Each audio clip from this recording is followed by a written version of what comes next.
आ जाओ बच्चों, आ जाओ।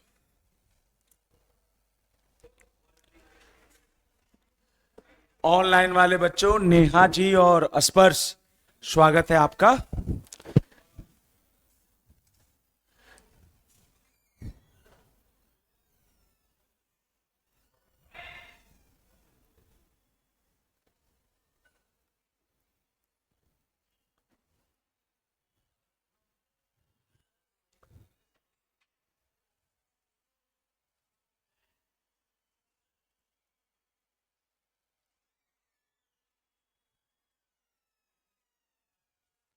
आ जाओ बच्चों, आज इसको खत्म करते हैं।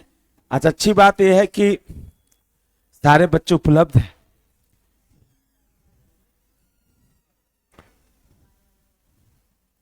बेटा लेक्चर नंबर कौन सा है? 55, 56?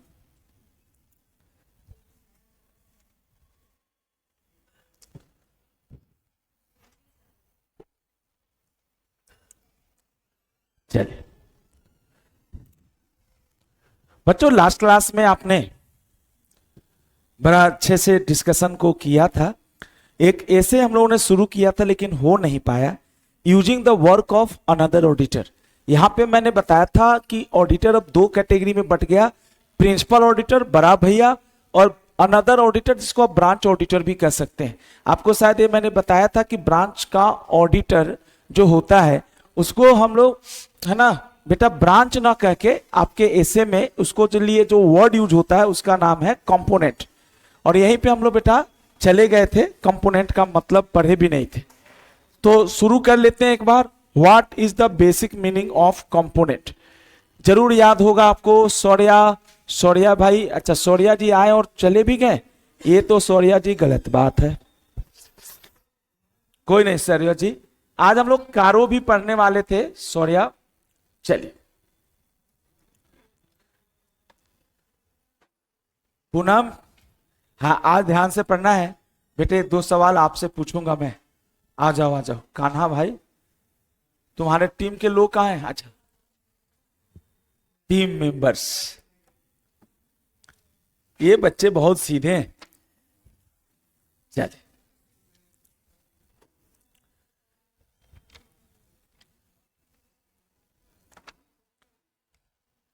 ठीक है बेटा, तो आज आपका ये चैप्टर खत्म करा देता हूं।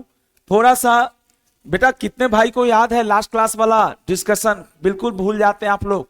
ज्वाइंट ऑडिट याद है किसी को?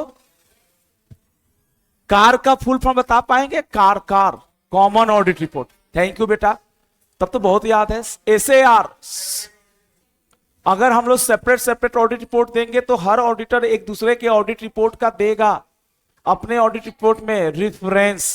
कुछ भूल गए सारा? जिसके लिए EOM पैरा नहीं था, OMP था। OMP मतलब अदर मैटर पैराग्राफ, है ना बेटा? बहुत अच्छा। और आप लोगों ने ये भी शुरू कर लिया था, और इसमें आपने जो जो बातें पढ़ लिया है उसको मैं फटाफट करवा ही देता हूं जी। ऐसे 600 पढ़ रहे थे ना बेटा। कंपोनेंट का क्या मतलब है? अस्मित, आज उसके साथ बैठो ना तुम, हाँ वो तुम्हें एकदम एक्टिव रखेगा। नहीं मजाक है, कहीं बैठो। अस्मित भाई जल्दी बैठिए, जल्दी बैठिए। आज नया टॉपिक है आपके लिए, आज एकदम मस्त टॉपिक है। कितने बच्चे बताएंगे? ब्रांच ऑडिटर को हम ब्रांच ऑडिटर बोलते हैं या अनदर ऑडिटर? अनदर ऑडिटर कौन होता है? जो ऑडिट करता है, हाँ, कंपोनेंट का। अच्छा बताइए, आपने ये भी पढ़ा था कंपोनेंट और ब्रांच में वाइडर शब्द कौन सा था? कंपोनेंट्स। चलिए मैं समझ गया बेटा। कंपोनेंट का मतलब क्या है, लिखिएगा बेटा। कंपोनेंट पिछली क्लास की डिस्कशन है, बस 10 मिनट बेटा। आज एक नया चीज पढ़ाएगा आपका भाई, उसका नाम है कंपनीज ऑडिटर्स रिपोर्ट ऑर्डर, कारो। वो पढ़ाएंगे आपको, लेकिन उससे पहले इसको खत्म कर लीजिए। कंपोनेंट इंक्लूड्स, देखिए तो ICI में कौन सी पेज पे है ये? कहीं ना कहीं तो होगा। ब्रांच, सब्सिडियरी, जेवी, जेवी का full form joint ventures, etc.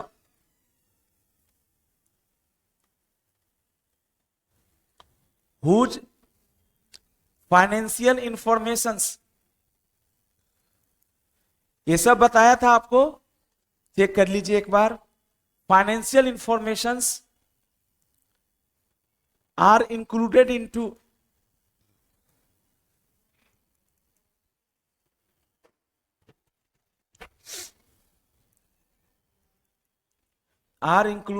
financial information audited by the principal auditor.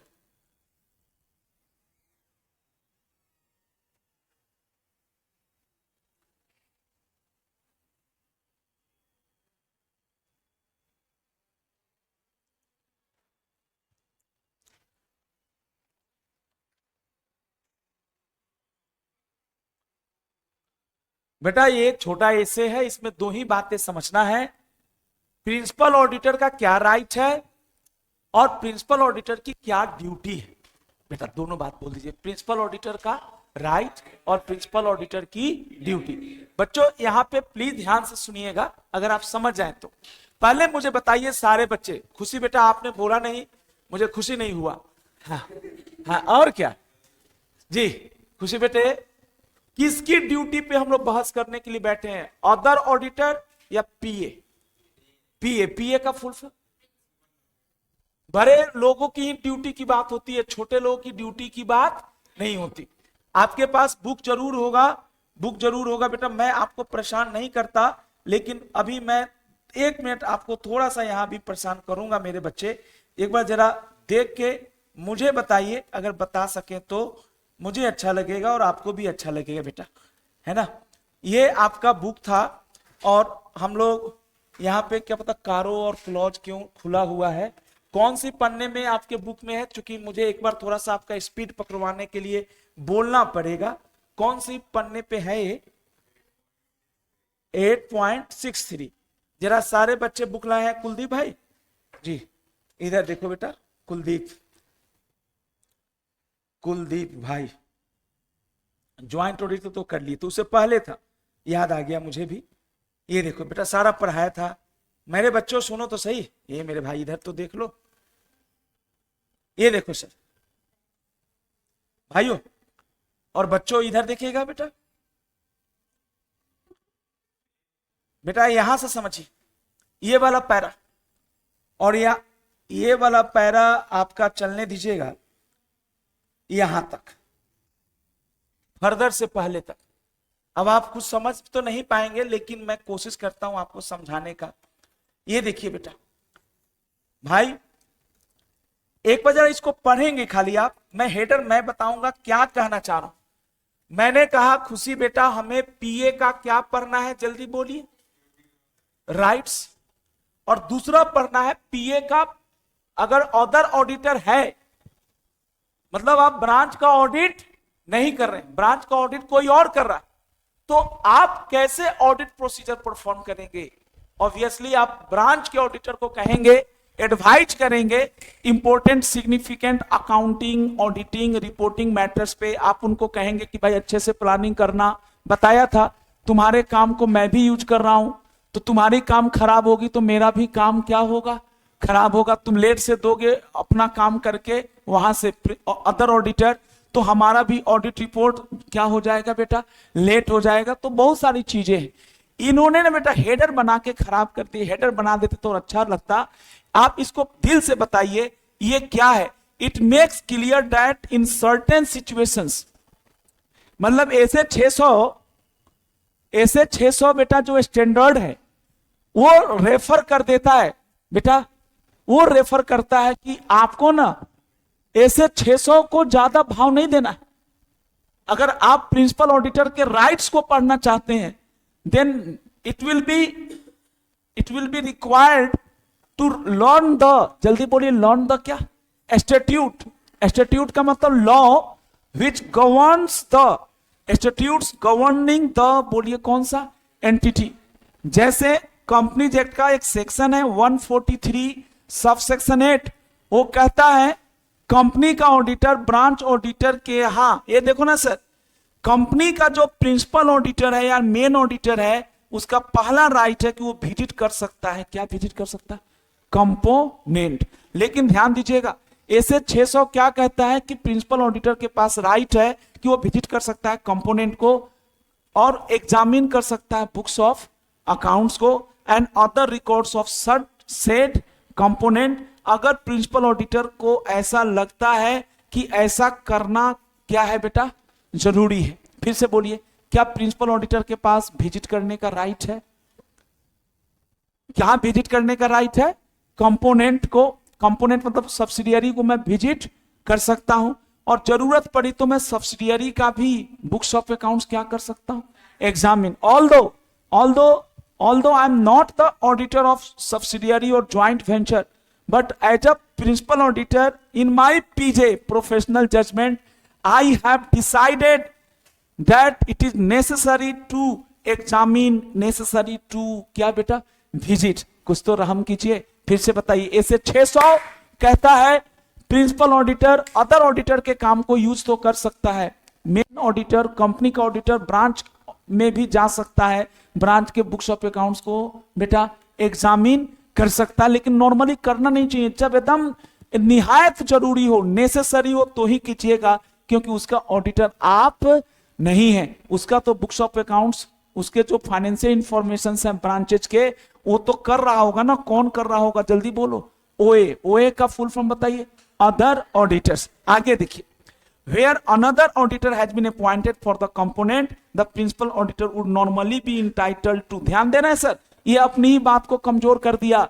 अभी तो ऊपर बोल दिया कि प्रिंसिपल ऑडिटर एग्जामिन कर सकता है बुक्स ऑफ अकाउंट्स को, किसके, कंपोनेंट के, विजिट कर सकता है, लेकिन कह रहा है कि where another auditor, बोलो ना बेटा, अनदर ऑडिटर मतलब वही कंपोनेंट का ऑडिटर हैज बीन, क्या लिखा है बेटा, appointed, the principal auditor would मतलब शुड, चाहिए। जैसे आप क्लास में, तो you should concentrate on the topic discussion, इधर उधर की बातों पे आपको कंसंट्रेट नहीं करना चाहिए, है ना। तो वुड बेटा जी क्या है, वुड नॉर्मली के बाद क्या लिखा था बेटा जी, क्या लिखा है यहाँ पे, would normally be entitled to rely upon the work of such auditor unless there are special circumstances। अब देख रहे हैं, it makes necessary him to visit। मैंने यही बोला था, नॉर्मली विजिट नहीं करिए, अपनी इज्जत अपने हाथ। यस या नो बेटा, आप प्रिंसिपल ऑडिटर हैं, आप एंटिटी का एफआई चेक करते हैं, मैं मानता हूं एंटिटी के एफआई में मतलब फाइनेंशियल इंफॉर्मेशन में कंपोनेंट के भी फाइनेंशियल इंफॉर्मेशन इंक्लूड हुए हैं, तो सर कंपोनेंट का ऑडिटर तो है ना, अनदर ऑडिटर है, आप उसके ही रिपोर्ट पे क्या कर लीजिए बेटा, उसके ही वर्क पे प्रिंसिपल ऑडिटर को करना चाहिए, नॉर्मली क्या करना चाहिए, रिलाय। लेकिन मुझे लगता है कि ब्रांच ऑडिटर सीए नहीं है, प्रोफेशनली कॉम्पिटेंट नहीं है। अरे बोलो ना मेरे बच्चों, यहां पे ये भी सवाल उठता है कि ब्रांच ऑडिटर कौन हो सकता है, आपके कोर्स में नहीं, लेकिन मैं बताता हूं, नॉर्मली इंडिया में ब्रांच ऑडिटर होने के लिए भी वही क्वालिफिकेशन है जो कंपनी का ऑडिटर होने के लिए है।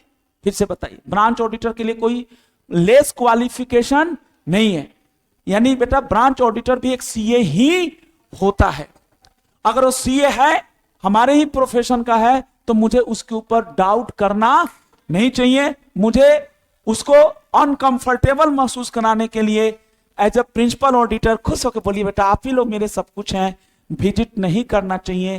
क्या विजिट नहीं करना चाहिए मेरे बच्चों, कंपोनेंट्स को। क्या किसी को कुछ मजा आया तो बताइए, कहां मजा आया, जोर से बोल दीजिए, है ना। फिर से बता दीजिए बेटे, आगे देखें, देख रहे बेटा, अब कब हम बेटा स्पेशल सर्कमस्टांसेस में ही आपको विजिट करना चाहिए या एग्जामिन करना चाहिए books of accounts and other records of said component. बेटा दिव्या जी आप एक बार खड़े होके मुझे बताइए, ऐसे 600 का नाम क्या है, एक बार सब बच्चे बोलेंगे। दिव्या जी के लिए क्वेश्चन अलग है, नाम सब बच्चे बोलिए। Using the work of another auditor मतलब किसका, एंटिटी का ऑडिटर या एंटिटी के ब्रांच का। कंपोनेंट का ऑडिटर मतलब प्रिंसिपल ऑडिटर किसके काम को यूज कर रहा है, अदर ऑडिटर के काम को, जिसको हम लोग अदर ना बोल के क्या बोल रहे हैं, अनदर ऑडिटर के काम को यूज कर रहा है। पक्का ना? बहुत बहुत धन्यवाद। बेटे आप बता सकती हैं, सर अभी पूछ रहे थे ऐसे 600 में सिर्फ दो ही बात है, एक तो कुछ definition, 3 principal auditor, another auditor और कंपोनेंट, है ना जी? कुलदीप भाई थोड़ा सा पढ़ाई में जी। और दूसरा बात है बेटा, व्हाट आर द राइट्स।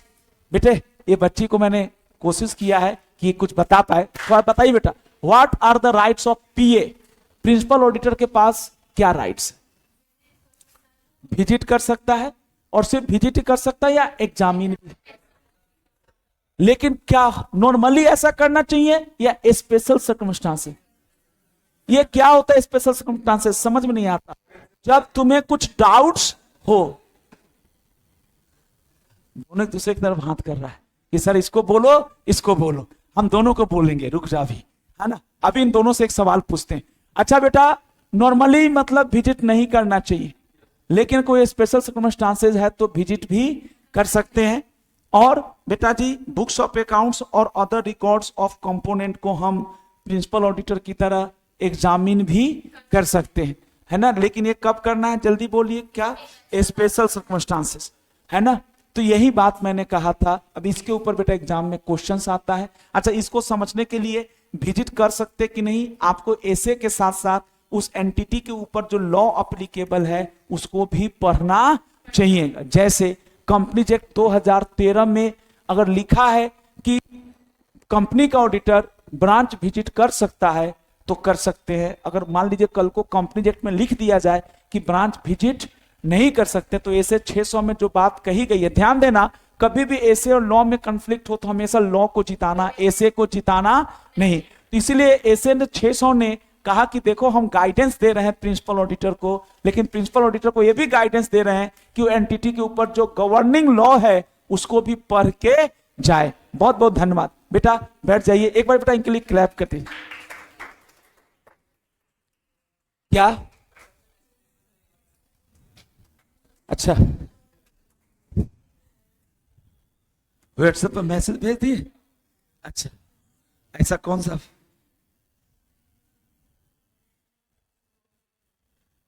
हाँ बेटा, इधर देखिए, यहां पे आगे की बात कर लेते हैं हम लोग, आगे की भी एक बात को करते हैं बेटा जी। बेटा यहां पे एक छोटा सा पॉइंट जो मैंने आपके साथ रखा, अब आप भी जरा आगे की बात करें। बेटा जी, इसमें इस लाइन का मतलब बता दीजिए लास्ट। बेटा थैंक यू बेटे, इधर देखिए, यहां पे बेटा जी इसको जरा पढ़िए। When using the work of another auditor, principal auditor shall, बेटा principal auditor shall ordinarily perform the following procedures। बेटा ओ सोलंकी भाई, एक बात मुझे बताइए, लास्ट क्लास में पढ़ाया था, एक बात तो स्पष्ट हो गई कि प्रिंसिपल ऑडिटर अदर ऑडिटर के काम को यूज कर सकता है। तो क्या आंखें बंद करके काम यूज करे या अलर्ट रहते? अलर्ट रहने का क्या मतलब है, इसके लिए इन्होंने कुछ बातें बताई। जैसे सिर्फ 2 बात बता दी, सर मेरा ना नया टॉपिक पढ़ाना है सर। पहले बच्चियों, आप लोग खुशी बेटे आप भी बता, पहले हम अपने छोटू को, छोटू कौन है, अदर ऑडिटर, उसको हम क्या देंगे, एडवाइज। हमेशा बड़े आदमी को ही, बुरा मत मानना बेटा, बड़े आदमी को ही बड़प्पन दिखाते समय, जैसे मैं क्लास में घुसा आपके, बेटा जी आप गुड मॉर्निंग बोले या ना बोले, मुझे आपको ग्रीट करना ही चाहिए, आपको इनर्जाइज करना चाहिए कि बेटा आओ थोड़ा सा आज इस चैप्टर की उड़ा देते हैं क्या, धजिया। और ये तो हल्का टॉपिक है सर। बेटे पहले तुम्हारा काम है, सब बच्चे बोलेंगे एडवाइज करेंगे, किसको एडवाइज करेंगे, अदर ऑडिटर्स को। क्या एडवाइज करेंगे बेटा, नहीं समझ में आया बेटा, क्या एडवाइज करोगे कि हम तुम्हारे काम को क्या करेंगे, यूज करेंगे। एक बात तो स्पष्ट हो गई ना सर। नॉर्मली हमें खुद एग्जामिन नहीं करना है कंपोनेंट के एफआई को, एफआई मतलब फाइनेंशियल इंफॉर्मेशन को, हमें बेटा खुद यूज नहीं करना है। हमें क्या करना है मेरे बच्चे, क्योंकि कोई ऑडिटर है ही तो उसने तो काम किया ही है, हमें एग्जामिन नहीं करना, हमें तो उसके एग्जामिन करके जो रिपोर्ट आया है, किसका रिपोर्ट आया है बेटा, अदर ऑडिटर का, हमें उस रिपोर्ट को क्या करना है, यूज करना। वो स्पेशल सर्कमस्टांसेस में ही हम विजिट ऑडिट करते हैं, अदरवाइज जनरली हम लोग विजिट नहीं करते। ओके बेटा, थैंक यू। आगे देखिए सर, दूसरा सफिशिएंट क्या कीजिए, अरेंजमेंट फॉर कौन सा, कोऑर्डिनेशन। अच्छा, ये कोऑर्डिनेशन शुरू से ही करके चलना है अस्मित भाई, शुरू का मतलब नहीं समझ में आता मुझे, शुरू से ही करके चलना मतलब लास्ट में, मतलब 4 महीने के बाद एकदम रिपोर्ट देते समय आप लोग आपस में सोच विचार कर रहे हैं, इसका मतलब है कि आपने ऐसे 600 को सीए साहब अच्छे से समझे नहीं। अच्छे से समझने का क्या मतलब बेटा, क्लियर नहीं हुआ, अच्छे से समझने का क्या मतलब है, अच्छे से समझने का मतलब है छोटू को प्रिंसिपल ऑडिटर शुरू में ही बता देगा कि भाई हम तुम्हारे काम को यूज करेंगे, और प्लानिंग भी हम लोग नहीं होता है तो दोनों भाई बहन बैठ के एक साथ ही थोड़ा बहुत कॉमन कर लेते हैं, क्या कर लेते हैं, प्लानिंग। नहीं तो मैं गार्जियन हूं आपका, तो मैं एज ए गार्जियन आपकी मदद करूंगा, आपका मजाक नहीं उड़ाऊंगा, उल्टा आपको यह भी बताऊंगा कि ये टॉपिक जो है, ये जो ब्रांच का तुम ऑडिटर हो बेटा, मैं एज ए सीनियर ऑडिटर बताऊंगा कि ब्रांच का पिछले साल मैंने ऑडिट किया था और मैंने पाया था कि ब्रांच में ये कमियां हैं, तुम इस साल ऑडिट कर रहे हो, तो मैं बताना चाहता हूं, देख लेना कहीं पिछले साल की कमी इस साल भी कंटिन्यू तो नहीं हो रही है। अब मैं लिखवा देता हूं, लेकिन आप लोगों ने दिल जीत लिया। नेहा जी और सारे बच्चे एक बार खुश होकर बताइए, अगर बताते हैं तो मुझे अच्छा लगेगा, नहीं बताएंगे तो मुझे बुरा लगेगा। एक बार बताइए, लास्ट लाइन, पूरे ऐसे में 600 में सर ने एक ऊपर राइट कह के समझाने की कोशिश किया। नीरज बैठे बैठे बता दो, राइट दो ही है, विजिट करने का और एग्जामिन करने का। नहीं, आवाज कम है, जोर से बोलिए, क्या करने का, विजिट। कौन विजिट करेगा, कहां विजिट करेगा, प्रिंसिपल ऑडिटर विजिट करेगा। किसको विजिट करेगा, कंपोनेंट्स को, कंपोनेंट का मतलब ब्रांच को, बस इतना ही। एग्जामिन भी कर सकता है, पक्का। अच्छा मान लो, क्या ये विजिट करना एकदम जरूरी है या स्पेशल सर्कमस्टांस है? नॉर्मली हम विजिट में विश्वास, नॉर्मली हम आपको क्यों डांट लगाएंगे भाई, आप बच्चे हो यार, आपको मैं डांट कर क्या कर लूंगा। नॉर्मली टीचर को ये मान कर चलना चाहिए कि बच्चे क्लास में पढ़ाई कर ही रहे, फोन चला नहीं रहे। लेकिन स्पेशल सर्कमस्टांसेस मैं देख रहा हूं, पृथ्वी भाई का दोनों हाथ जैसे ऊपर है, लेकिन ये बेंच के नीचे है और ऐसे सर झुकाए हुए हैं, तो हम तो समझ जाएंगे फोन में कोई मैसेज क्या कर रहे हैं, टाइप। लेकिन जिस तरह से देखो जिस तरह से एकदम ये अच्छे से बैठा है, टीचर को रिलाय करना चाहिए कि ये बच्चा अच्छे से पढ़ाई करने के लिए बैठा है, कंसंट्रेट कर रहा है। बट कुलदीप भाई, जब आप इधर उधर हाथ नीचे कर लेते तो लगता है कि भाई ऐसा नहीं है कि फोन चला रहे हैं आप, है ना, आप फोन ऊपर रखे, अरे नलायक। अच्छा अब खुशी से एक लास्ट सवाल बेटा, नहीं जवाब दोगे तो पिटाई हो जाएगा तेरा। लास्ट जवाब, क्या कोई प्रोसीजर है यूज करने का, काम दूसरे का काम यूज कर रहे हैं तो उसके लिए कुछ गाइडलाइन है? बोलो ना हाँ। उसको ड्यूटीज मान लो, उसको क्या मान लो, ड्यूटीज। क्या प्रिंसिपल ऑडिटर को एकदम अंधे की तरह अदर ऑडिटर के काम को यूज करना है या कुछ मेहनत करना है? मेहनत कैसे करना है, पहला बोलो, एडवाइज करना। दूसरा, उसके बाद इंफॉर्म करेगा कि हम तेरा काम यूज नहीं, कहीं चला गया कोई नहीं, हम तुम्हारा काम भी यूज करेंगे। उसको चेताना समझते बेटा, चेतनाना मतलब उसको वार्निंग देंगे कि इन मैटर्स पे ना थोड़ा तुमको देना होगा क्या, स्पेशल कंसिडरेशन। एक मैटर है बेटा, कौन सा नाम है, इंटर कंपोनेंट। एक ब्रांच दूसरे ब्रांच को सामान बेचता है, लोडिंग अनलोडिंग होता है ना, 25% मार्जिन पे बेचा है ना, वो अनरियलाइज्ड प्रॉफिट, रियलाइज्ड प्रॉफिट कुछ होता होगा, इन सब के बारे में बता दूंगा, बस इतना ही। और आखिरी में बेटा हम उसको सलाह देंगे, ये देखो पहले किस पे सलाह देंगे, अकाउंट, दूसरा बोलो, और ऑडिट के बाद, अरे बोलो ना, याद करने का तरीका, हम उसको सलाह देंगे कि ब्रांच का अकाउंटिंग कैसे होना चाहिए। ऐसे तो किया होगा, लेकिन मैं अनुभवी हूं ना बेटा, मैं गार्जियन हूं, तो मैं तो चाहूंगा कि मैं इस तरह की आपको कुछ गाइडेंस दूं ताकि आपको कोई प्रॉब्लम ना हो। क्या क्या हमारे शेर को क्लियर रहेगा सब बच्चों को? यही बेटा। इसके बाद आपका भाई एक छोटा सा टॉपिक सिखाएगा, नाम क्या है? कारो। बड़ा ही मस्त है, एकदम नया है और आपको एक नए सिरे से समझाऊंगा और हाथ से लिखा हुआ नोट्स भी है इसका, आपके टेलीग्राम चैनल या जो भी चैनल उस पर उपलब्ध होगा, और नहीं तो यहां तो है ही बेटा। जी बेटा, एक मिनट जरा मेरी बात को लिख दीजिए। जी सर, एक मिनट जरा मेरी बात को लिख दीजिए। सर ये कैसे लिख रहे थे मैं देख लेता हूं। हाँ, 2 हो गए थे, तीसरा। थैंक यू बेटा। सबसे अच्छी बात तो भाई सोलंकी साहब ने दिल जीत लिया, है ना भाई? जवाब देना बड़ी बात है। हाँ, ये बात तो सही कहा भाई बच्चे ने, लेकिन जवाब दिया तो कुछ इनाम तो इसको मिलना चाहिए। अभी क्लास के बाद तेरे साथ चलते हैं समोसे। ये बात नहीं बेटा, जवाब दे रहा है लड़का, आ रहा है क्लास में बेटा, करते हैं अगली क्लास में पक्का करते हैं। समोसे नीचे से ही आ जाएगा चुपचाप। राइट्स ऑफ क्या? पीए। सर पीए नहीं समझ में आता, पीए का फुल फॉर्म बताइए। लिखिए।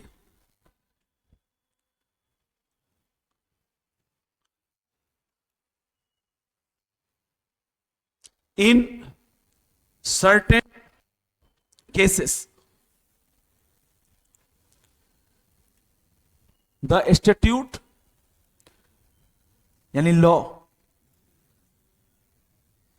इन सर्टेन केसेस द क्या लिखा बेटा? Statute governing the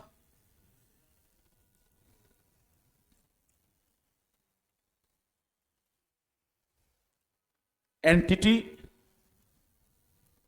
may give right to PA। क्या है के लिए बेटा? टू विजिट एक कंपोनेंट। बेटा अगर राइट दिया है ना सर, तो अब विजिट करो, चाहे स्पेशल सर्कमस्टांसेस हो या ना हो। ये बात बेटा सोलंकी भाई, ये राइट आपको कहां से मिला? ऐसे ने नहीं दिया, परिस्थितियों ने नहीं दिया, उस एंटिटी के ऊपर जिसका हम प्रिंसिपल ऑडिटर हैं, उस एंटिटी के ऊपर जो क्या है बेटा? लॉ है, वही कह रहा है विजिट कर लो, चाहे नॉर्मली कर लो चाहे स्पेशल।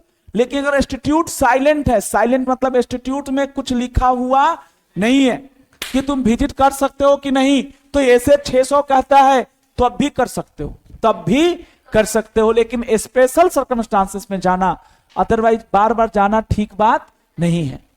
फिर से बोल दिए, 2 बार बोल दीजिए। इंस्टीट्यूट कह रहा है तो जाओ भाई। इंस्टीट्यूट कौन सा इंस्टीट्यूट? ऐसे 600 को इंस्टीट्यूट है या स्टैंडर्ड्स है? इंस्टीट्यूट मतलब कंपनीज एक्ट, हम कंपनी का ऑडिटर है, कंपनीज एक्ट में क्लियरली लिखा है कि हम ब्रांच का विजिट कर सकते हैं जब चाहे तब, है ना, जब चाहे तब तो मैं कर सकता हूं, चाहे स्पेशल सर्कमस्टांसेस हो या ना हो। लेकिन अगर ऐसा नहीं है तब क्या होगा? To visit a component and great बेटा एग्जामिन द बोआ। बोआ का फुल फॉर्म बताइए।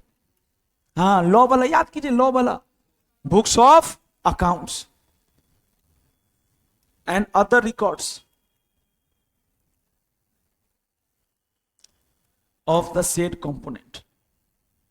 बस 1 मिनट लिख दीजिएगा, said component if he thinks it necessary to do so।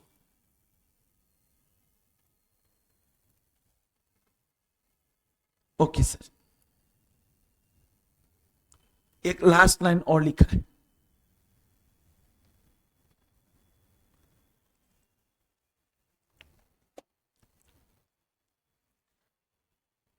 if there is no such statute, ऐसा कोई लॉ है ही नहीं, जिस एंटिटी का आप ऑडिट कर रहे हैं उसके ब्रांच ऑडिटर के लिए या प्रिंसिपल ऑडिटर के लिए राइट्स के लिए कोई ऐसा कुछ है ही नहीं। there is no such institute, then PA shall, मैं shall ही लिख रहा हूं बेटा, rely upon, कुलदीप भाई, rely upon किसके ऊपर, वर्क ऑफ, हाँ, फिर फालतू में परेशान मत करो बेचारे को जाके, another auditor.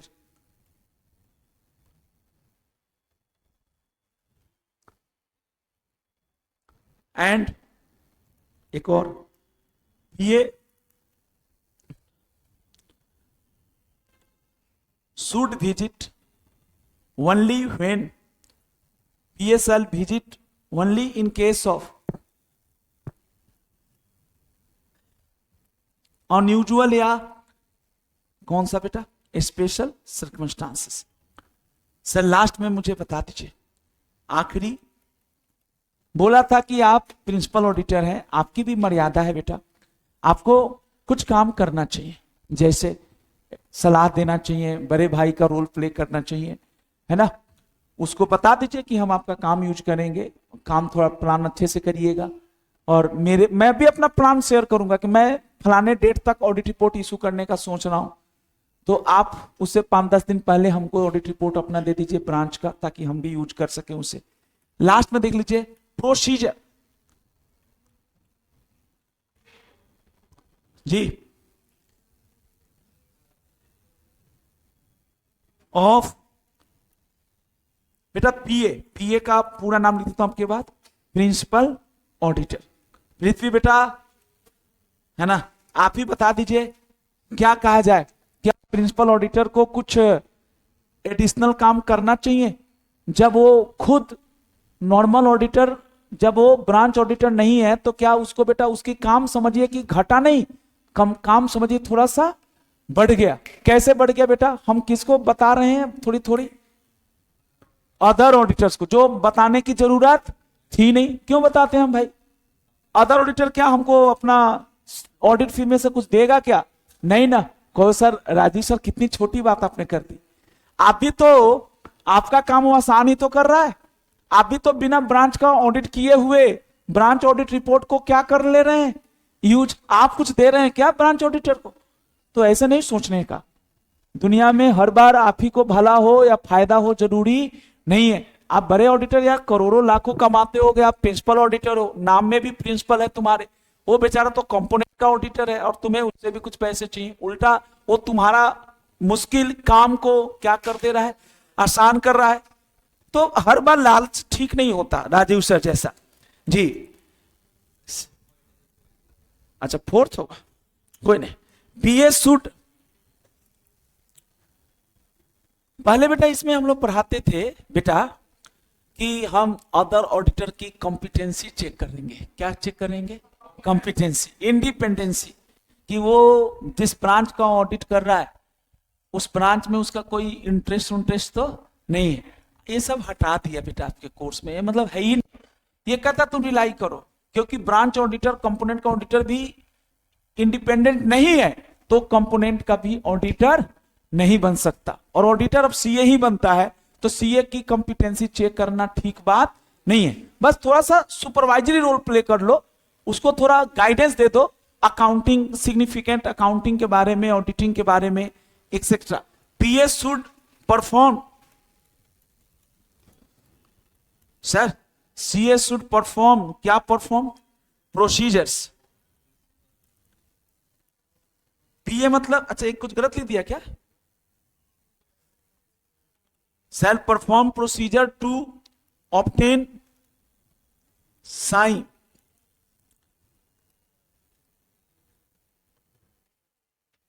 that the work of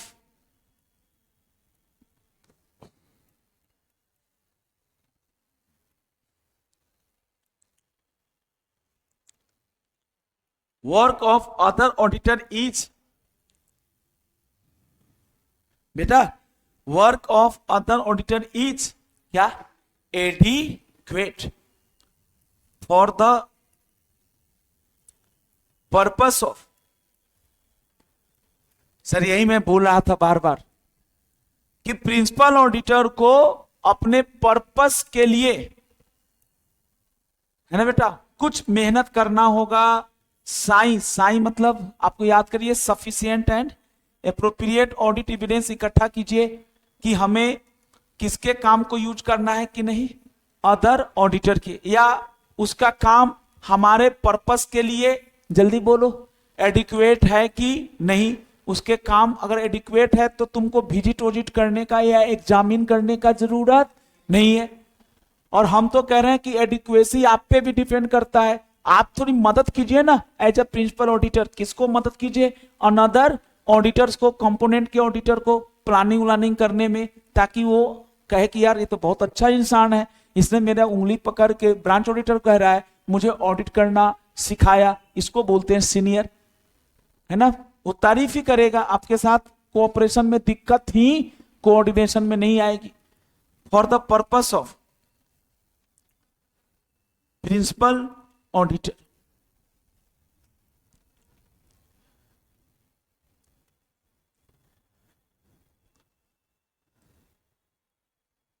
for this the pass shall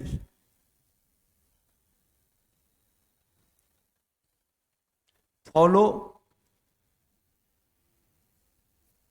these procedures। 5 काम करना है बेटा आपको। पहला,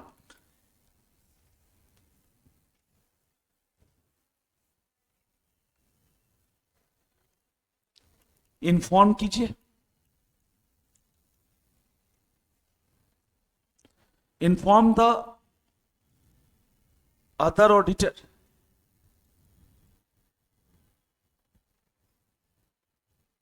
अबाउट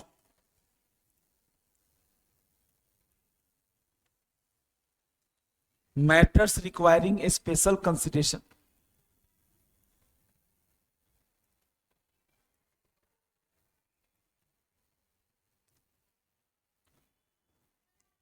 प्रोसीजर जिसको यूज कर सकता है other auditor,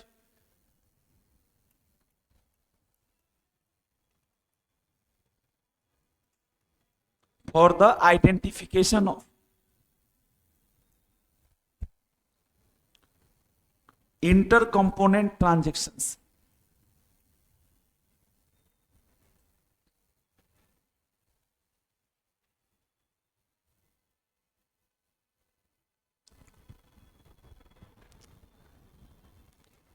That may require disclosure। वो रिलेटेड पार्टी ट्रांजेक्शंस का ना बेटा अलग से डिस्क्लोजर करना पड़ता है। तो सीनियर ऑडिटर थोड़ा सा इन्फॉर्म करेगा कि आपको पता होना चाहिए कि जो इंटर या इन हाउस ट्रांजेक्शंस हुए हैं, इंटर कंपोनेंट ट्रांजेक्शन, एक ब्रांच ने दूसरे ब्रांच को सेल किया है या स्टॉक पड़ा है, डेट में रिक्वायर्ड, रिक्वायर्ड नहीं बेटा, रिक्वायर्ड लिखा है, डेट में, जी बेटा, डेट में रिक्वायर डिस्क्लोजर। और तीसरा, time table for completion of audit.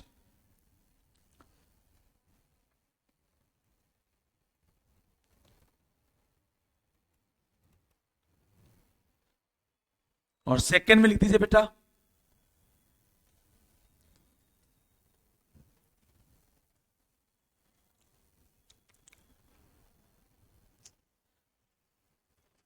Advise the other auditor. खाली इतना बोल दीजिए पूनम जी, ये सारा काम कौन कर रहा है, इन्फॉर्म कौन कर रहा है, एडवाइज कौन कर रहा है, किसको कर रहा है, तुम्हारा काम यूज करेंगे, तुम्हारा टाइम टेबल हम बना के दे रहे हैं, इन्फॉर्म कर रहे हैं। अब इसको ईगो मत हर्ट कर लेना कि आप कैसे कौन होते हो तय करने वाले। अरे मैं कौन होता हूं, मैं प्रिंसिपल ऑडिटर हूं। आप ऐसे कैसे बोल रहे हो बेटा कि मैं कौन होता हूं, मैं ये थोड़े बोलो। मैंने एक सजेस्टिव तुम्हारे लिए भी क्या दे दिया बेटा, टाइम टेबल। आपको तो अच्छी चीजें बता रहा हूं, बोल रहा हूं कि इंटर कंपोनेंट जो ट्रांजेक्शन्स हैं उनका कभी कभी अलग से क्या करना पड़ता है, डिस्क्लोजर्स। इसका ध्यान रखिएगा अदर ऑडिटर जी। Advise the other auditor about about, ये देखो बेटा, अबाउट व्हाट, सिग्निफिकेंट।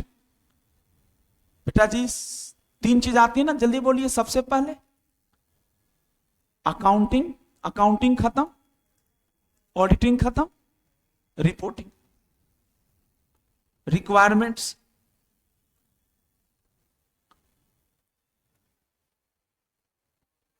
एक्सेट्रा। इसी के लिए आप परेशान थे। इतना नहीं पढ़ाता ना बेटा तो मुझे लगता कि हमने अच्छे से काम नहीं किया। अब बेटे वो चीज पढ़ाने आया था जो मैं पढ़ा नहीं पाया बेटा, ये तो मैं पुराना ही टॉपिक में उलझ गया। आज बेटा एक छोटा सा रिपोर्ट है, 4 नंबर का गारंटीड आएगा, एक तो आएगा ही आएगा 4 नंबर का आज की क्लास से, ये नहीं अगला टॉपिक। नाम है उसका, बच्चों आप समझिए, ये बच्चे आते नहीं थे रेगुलर। देखो बेटा balance sheet item, P&L item को तुम लोग चेक करते ही। अब हमने ना 21 बातें, 21 बातों पे बड़ी कंपनियों में ऑडिटर को कहा कि इन 21 बातों पे आपको कुछ ज्यादा ही क्या देना है, ध्यान देना। आप लोग क्या बोलते थे बार बार, auditor gives opinion on whole FS. Whole FS मतलब item wise, financial item wise आप ओपिनियन नहीं देते। आप कैसे ओपिनियन देते हैं बेटा, आप ओपिनियन कैसे देते हैं, पूरे एफएस पे कि ट्रू एंड फेयर है या नहीं।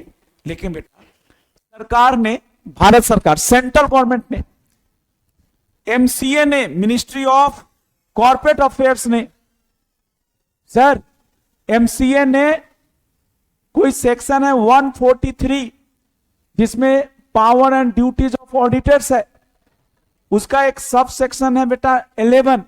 उसमें बेटा कुछ उन्होंने सीजी ने पावर रखा है कि हम चाहे तो कुछ कंपनियों के ऑडिटर्स को कह सकते हैं कि उनको नॉर्मल रिपोर्ट के साथ साथ एनेक्जर के रूप में एडिशनल रिपोर्टिंग करनी पड़ेगी।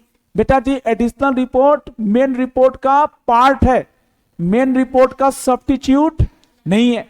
जो आपने रिपोर्ट बनाना सीखते हैं ऑडिट रिपोर्ट, तो बेटा आज की क्लास का एक छोटा सा डिस्कशन है। अब आपको लिखना नहीं है, थोड़ा सा इसको समझने की कोशिश करनी है। अगर आप समझ जाएं तो मुझे भी अच्छा लगेगा। जी बेटा ये देखना सर, बच्चों पहली बार आज आपका भाई थोड़ा सा एक अच्छी बात समझाने की कोशिश कर रहा है।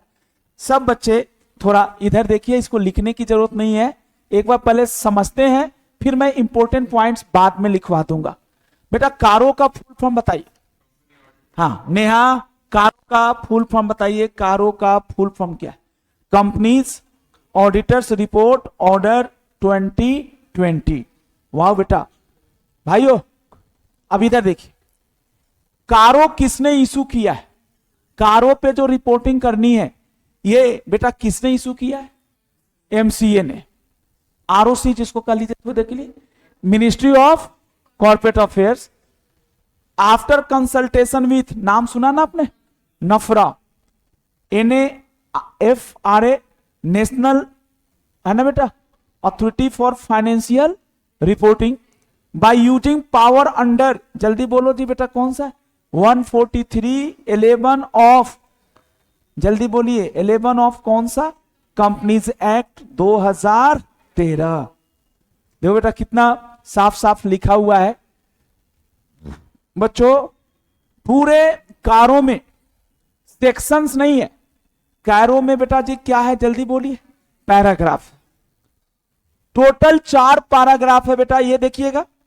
पैराग्राफ 1 में इसका क्या नाम है बेटा, शॉर्ट टाइटल। जैसे आप कोई भी लॉ पढ़ते हैं तो सेक्शन 1 में क्या होता है, शॉर्ट टाइटल, कमेंसमेंट एक्सेट्रा।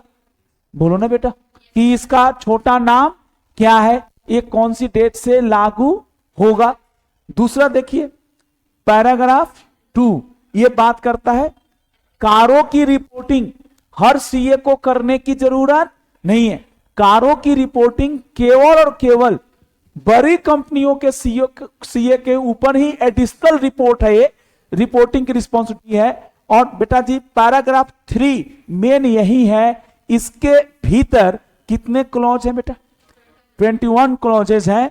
और इन क्लॉजेज को लिखने का ऐसा तरीका, इसको पढ़िएगा सर, इसको क्या करेंगे, पैराग्राफ 3 बोलो ना बेटा, और क्लॉज कौन सा 1, क्या 1 ही है या 21 तक है? तो क्लॉज 2 क्लॉज 3 जैसे आप लिखेंगे ऐसे, रूल नहीं सीधा लिखते हैं हम लोग। बोलिए क्या आपका पैरा, बोलो कौन सा 3 क्लॉज 1, ये क्या बोलेंगे पैरा 3 क्लॉज 2, यहां से कितने क्लॉज है बेटा 21। अच्छा पैराग्राफ 4 क्या है, अगर कारों के 21 मैटर हैं, कारों में कितने मैटर्स पे रिपोर्टिंग करनी है बेटा खुशी, बेटा कारों में कितने मैटर पे रिपोर्टिंग करनी है 21।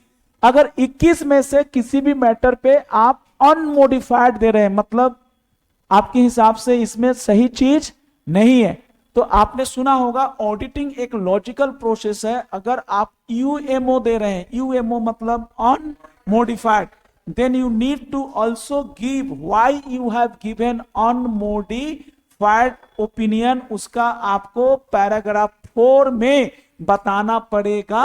क्या बताना पड़ेगा, रीजंस। एक बार आखिरी बार बोल दीजिए, व्हाट इज द स्ट्रक्चर, भूल जाइए कारों को, स्ट्रक्चर बताइए। कारो क्या नॉर्मल रिपोर्टिंग है, कॉमन, मैं ही बोल देता हूं, कारो नॉर्मल रिपोर्टिंग है या एडिशनल रिपोर्टिंग? यानी नॉर्मल रिपोर्टिंग के अलावा भी बड़ी बड़ी कंपनियों का जिन्होंने पब्लिक से पैसे उठाए हैं, रिपीट कीजिए किससे पैसे उठाए हैं, पब्लिक से। छोटी कंपनियों पर नहीं है सर, जिन्होंने पब्लिक से डिपॉजिट लिया है, पब्लिक से बैंक से 50 करोड़ 100 करोड़ का क्या लिया है बेटा, लोन। बड़े लोगों को, बड़े लोगों में अगर आप ऑडिटर हैं तो बेटा जब भी ऑडिट फी आप तय करें ना, तो आप चेक कर लीजिए कि जहां आपको नया काम मिल रहा है उसके ऊपर सिर्फ नॉर्मल रिपोर्टिंग करनी है या कारों वाली भी, क्योंकि कारों की रिपोर्टिंग में आपका काम क्या होगा, घटेगा या बढ़ जाएगा। कितनी बातों को चेक करना होगा थॉरोली, 21 बातों को, और फिर हमें देना पड़ेगा, क्या देना पड़ेगा, रिपोर्ट। 21 बातों को चेक करके क्या दीजिएगा आप, रिपोर्ट।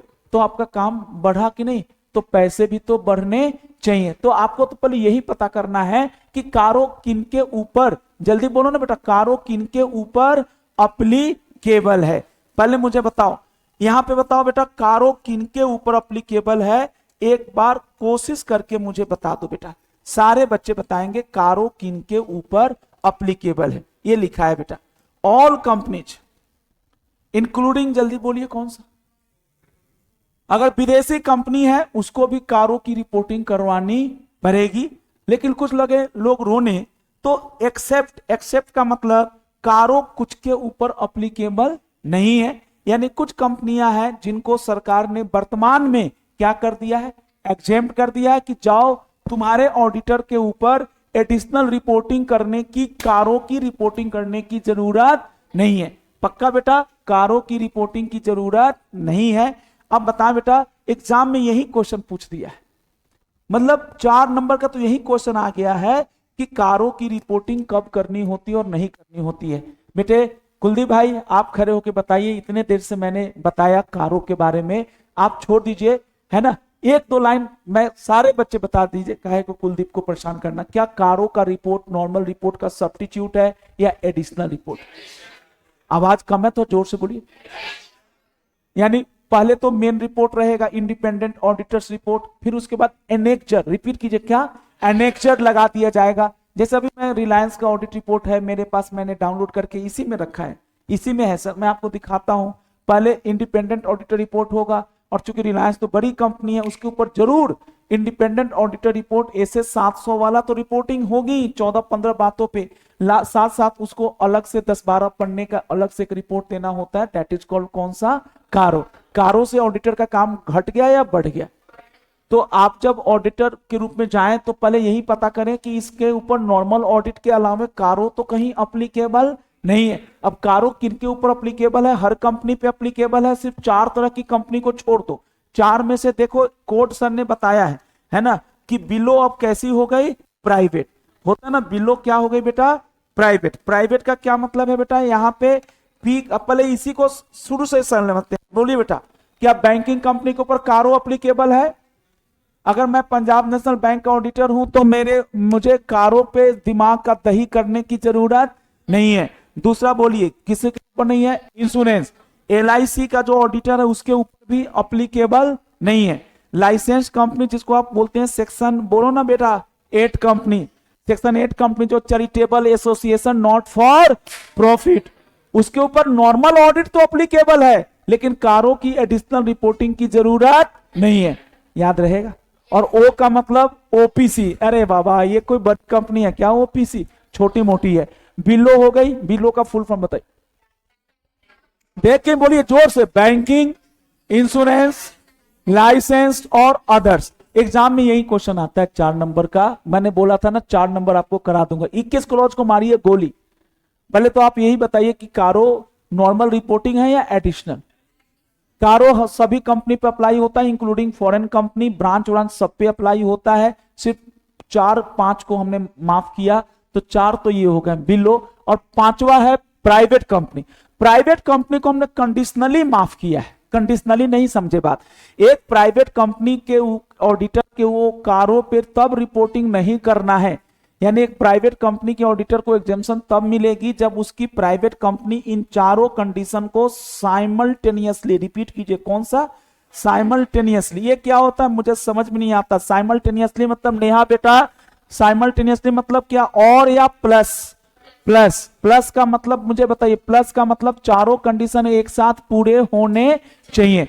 आइए सर, पहला, वो प्राइवेट कंपनी किसी की होल्डिंग या किसी कोई उसकी सब्सिडियरी नहीं होनी चाहिए, मतलब वो इंडिपेंडेंट होना चाहिए। रिपीट कीजिए क्या, इंडिपेंडेंट प्राइवेट कंपनी। इंडिपेंडेंट का मतलब ना तो मैं किसी को कंट्रोल करता हूं, ना मेरे को कोई कंट्रोल करता है। बच्चे कहते अगर नहीं, और जैसे सुनना सर, रिलायंस इंडस्ट्री लिमिटेड है, इसकी एक प्राइवेट कंपनी ने बनाया। एक बात कर रहा हूं सर जी, रिलायंस जस्ट उदाहरण है, जियो प्राइवेट बोलो कौन सा लिमिटेड है, तो ये प्राइवेट कंपनी, तो इसके ऊपर कारो अप्लीकेबल नहीं होना चाहिए। बट इसका बाप है ना बैठा, यानी ये क्या है, रिपीट की जो करिए बेटा, ये क्या है, सब्सिडियरी। यानी जो जियो है इसकी है क्या है बताओ, एच है। एच का फुल फॉर्म होल्डिंग है, या हो सकता है इसकी होल्डिंग नहीं हो, बट ये है ना, ये इसकी कोई क्या है बेटा, सब्सिडियरी है, इसके नीचे कोई दूसरा इसका बच्चा है, तो उसके ऊपर बेटा ये वाला कंसेप्ट अप्लीकेबल,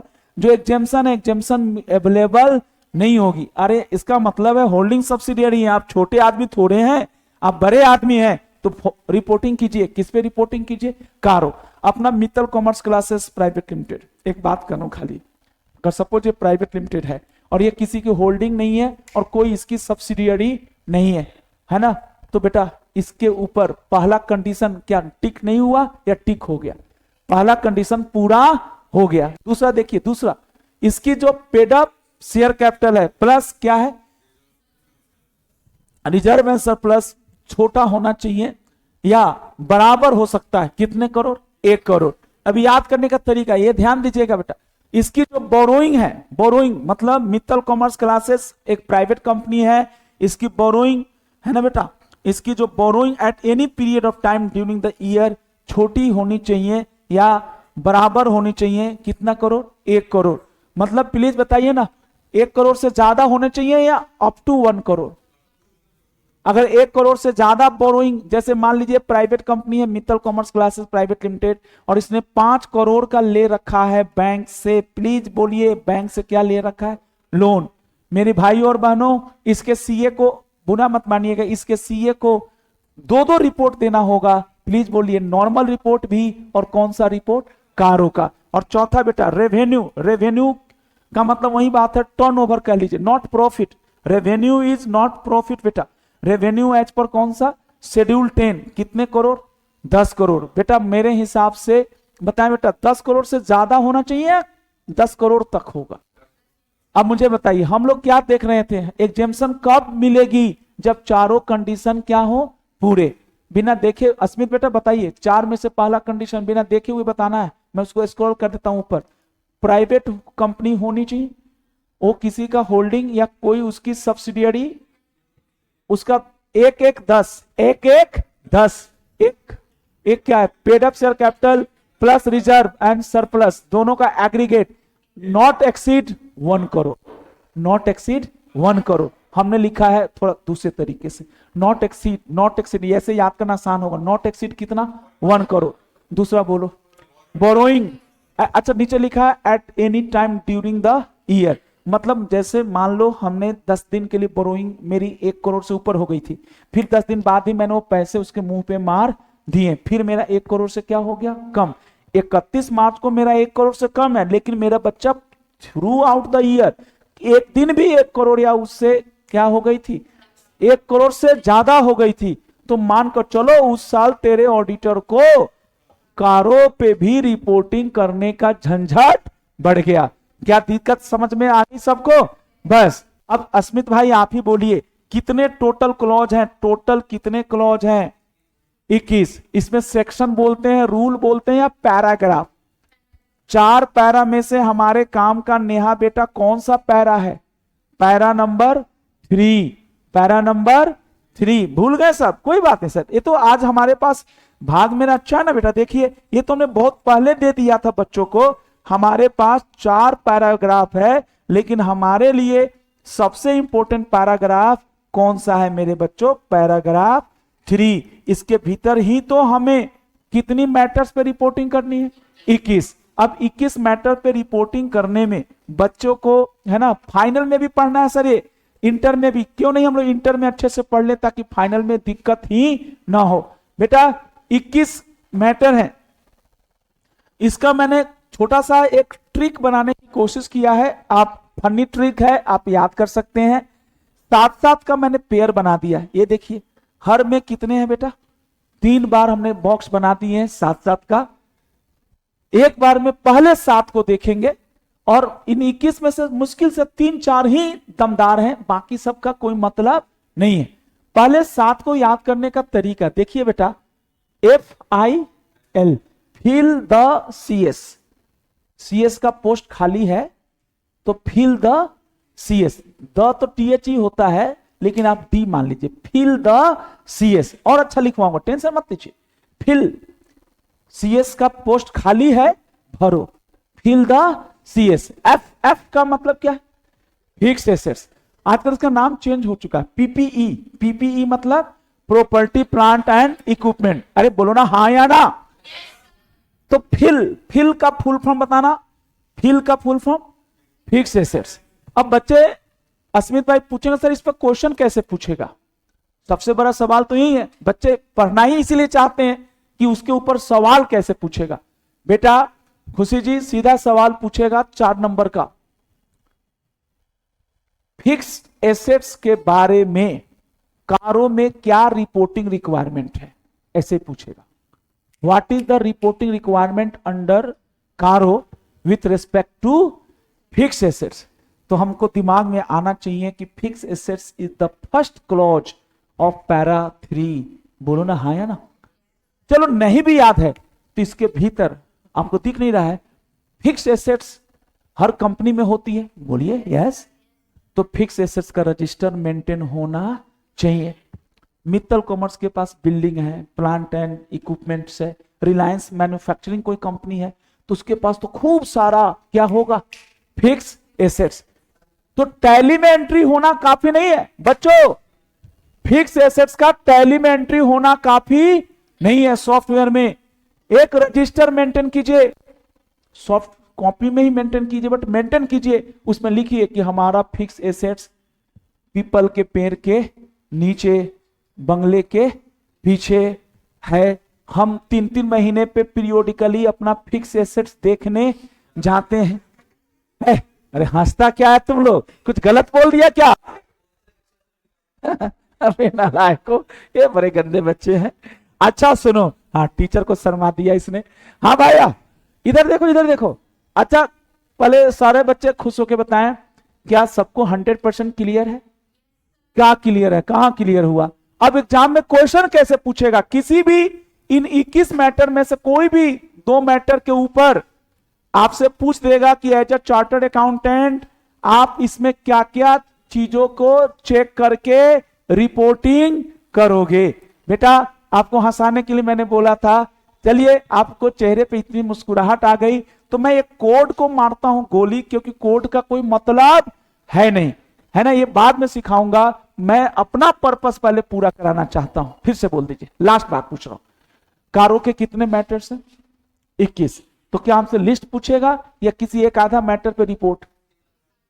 वाला मैटर जो सबसे झकास है, ऑब्वियसली नंबर 1 है, इसका वैल्यू भी ज्यादा। अरे बाबा, कोई चीज पहले स्थान पे और कोई चीज 21वें स्थान पे है, तो ये तो कॉमन सेंस है कि इंस्टीट्यूट सबसे ज्यादा किस पे फोकस करता होगा? Fix asset. आप लोग हंसने लगे बेटा, क्या पता है ना, सही बता रहा हूं। इसमें अब क्या क्या रिपोर्टिंग करनी है, आइए एक बार जरा देखते हैं, फिर हम लोग कोड पे आएंगे।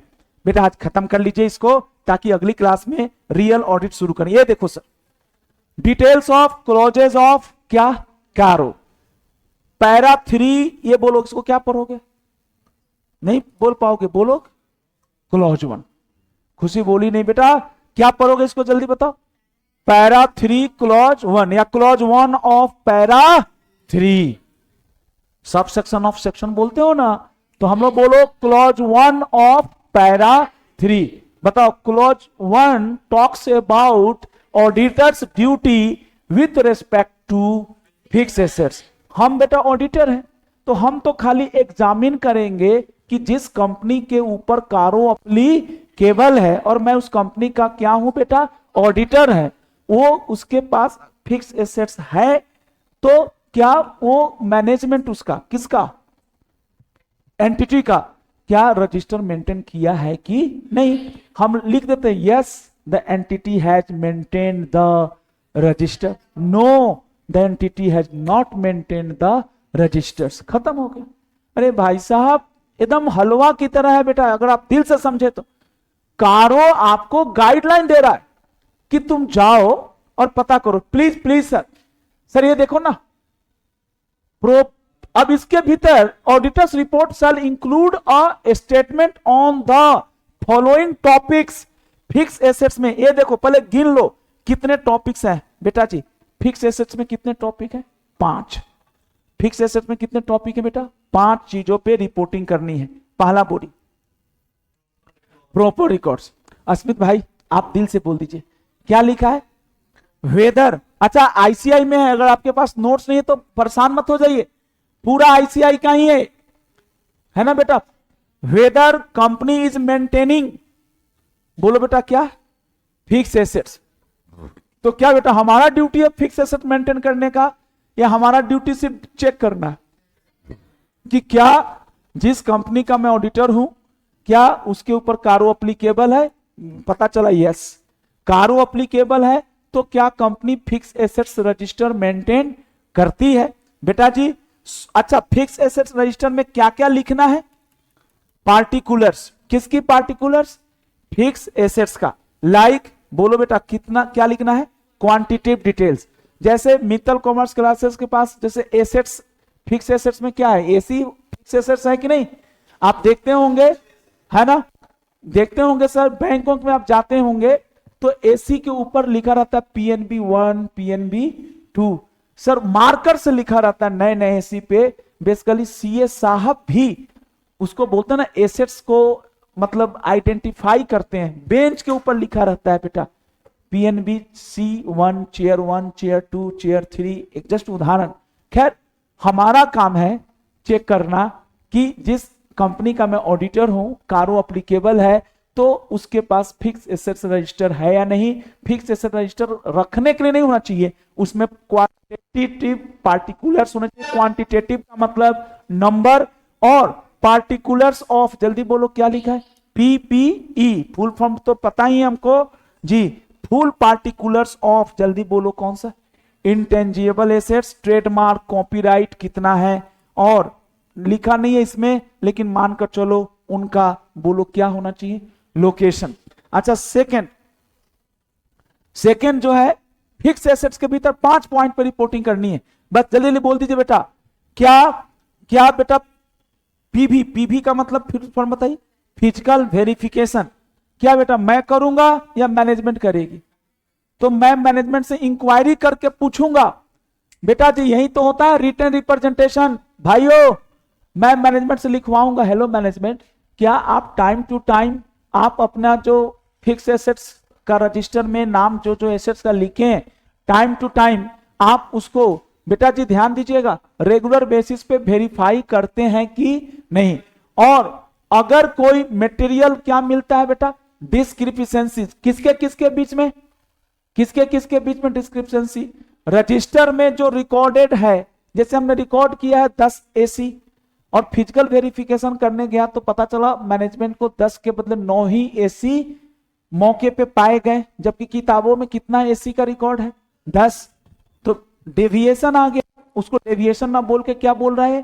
डिस्क्रिपिशंसी। डिस्क्रिपिशंसी मतलब वही मिस स्टेटमेंट है ना बेटा, कुछ चोरी हो गई, कुछ लगता है कोई अनऑथोराइज तरीके से क्या कर दिया, डिस्पोज कर दिया। जी बेटा, डिस्क्रिपिशंसीज ऑन सच वेरिफिकेशन, क्या बेटा फिजिकल वेरिफिकेशन करने पे कुछ डिस्क्रिपिशंसीज का पता चला रिकॉर्डेड और एक्चुअल में, और अगर कुछ डिस्क्रिपिशंसीज पाई गई है तो बीओए ने, है ना, वो हैज बीन डेल्ट विथ, उसको बुक्स ऑफ अकाउंट्स में, मतलब उसको P&L में बुक कर दिए, डेबिट कर दिए कि भाई वो हमारा सामान क्या हो गया, चोरी हो गया, या हमने उसको बेच दिया एज अ, बोलिए क्या आपका, स्क्रैप।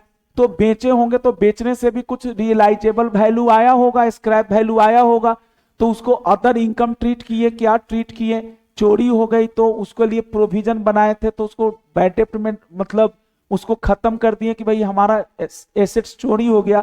तो ये चीजें आपको चेक करना है। कुल मिलाकर मुझे बताइए ऑडिट का रियल मतलब अब आपको समझ में आना चाहिए कि ऑडिटर फिक्स एसेट्स के बारे में क्या क्या चेक करता है। पहला मैं बोल देता हूं, खाली हेडर बोलिएगा, रजिस्टर चेक करता है, हाँ वही रजिस्टर बोलो ना, रिकॉर्ड चेक करता है। दूसरा पीवी हुआ है कि नहीं, पीवी का फुल फॉर्म, ये हम करेंगे या मैनेजमेंट करेगा? फिर हम क्या करेंगे? हम पूछेंगे, किससे पूछेंगे कि भैया तुमने वेरिफिकेशन करते हो क्या? बोलो, तो बोलेगा हाँ करते हैं। बोलो कितने महीने पे? बोलो 3 महीने। तो साल में कितनी बार होनी चाहिए? 4। दिखाओ, गए आए होगे तो कुछ तो होगा। अच्छा, वेरिफिकेशन करते हो तो कुछ रिकॉर्ड जो बुक्स में है और जो एक्चुअल है मौके पे पाई गई, क्या उसमें कुछ डिस्क्रिपिशंसीज आती है? बोला हाँ कभी कभी। तो उसका कैसे ट्रीटमेंट करते हो? How you deal with such discrepancy in your books of accounts? बेटा अस्मित, कभी कभी कंपनी अपना फिक्स एसेट्स, कभी कभी कंपनी अपना फिक्स एसेट्स, ऐसे तो कंपनी एक सेपरेट पर्सनालिटी वाली एंटिटी होती है। अरे बोलो ना बेटा। अच्छा मजे की बात, अच्छा लास्ट लाइन बोलो बच्चों, क्या ये जो कारों की रिपोर्टिंग है वो नॉन कंपनी एंटिटी पे अप्लीकेबल है? जवाब होना चाहिए नो। यहां पे एंटिटी नहीं बोलना है कारों में, खाली क्या बोलना है? कंपनी, क्योंकि entity is much wider than company. Her entity company हो जरूरी नहीं है भाई, फर्म का भी ऑडिट होता है, फर्म के ऑडिटर को कारों पे रिपोर्टिंग करने की जरूरत नहीं है। बहुत बहुत धन्यवाद बेटा। आगे चलिए, आगे चलो बच्चों। Title deed, where title deeds of IP are held in the name of company. बेटा जी इसका क्या मतलब? Where the title deed of IP are held in the name of company, मतलब क्या हुआ? क्या कंपनी का जो टाइटल डीड है वो, बेटा जी क्या कंपनी, अच्छे बताओ ना, कंपनी के पास जो प्रॉपर्टी है उसका टाइटल डीड किसके नाम पे होना चाहिए? जल्दी जल्दी बोलो, किसके नाम पे होना चाहिए? कंपनी। लेकिन कुछ केसेस में मजबूरियां होती, तो ऑडिटर को पता करना है कहीं कंपनी के पास कोई ऐसा फिक्स एसेट्स तो नहीं है जिसका ऑनरशिप, जिसकी रजिस्ट्री कंपनी के नाम पे नहीं खरीदा है। जैसे मित्तल कॉमर्स क्लासेस के ऊपर कारो एप्लीकेबल है।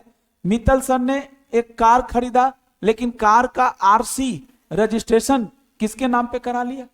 अपने नाम पे, पर्सनल नाम पे, या यहाँ के किसी स्टाफ के नाम पे दिल्ली के। लेकिन उस कंपनी का ऑनरशिप उस कार का ऑनरशिप किसके पास है? पैसे किसके खाते से गए? कंपनी। डेप्रिसिएशन कौन चार्ज कर रहा है? कंपनी। लेकिन देखा जाए टेक्निकली गलत है कि नहीं? अरे बाबा, मित्तल कॉमर्स क्लासेस के नाम पे कार खरीदानी चाहिए थी, वो सुमित सर ने अपने नाम पे खरीद लिया और दिखा रहे हैं कि वो मित्तल का है। तो ऑडिटर इसका रीजन पता लगाएगा और इस तरह का टेबुलर वे में बताना है बेटा, इस तरह का टेबल देना है। जैसे सिर्फ उस प्रॉपर्टी का डिटेल दो, सिर्फ उस प्रॉपर्टी का डिटेल दो मेरे बच्चे। किस प्रॉपर्टी का है ना?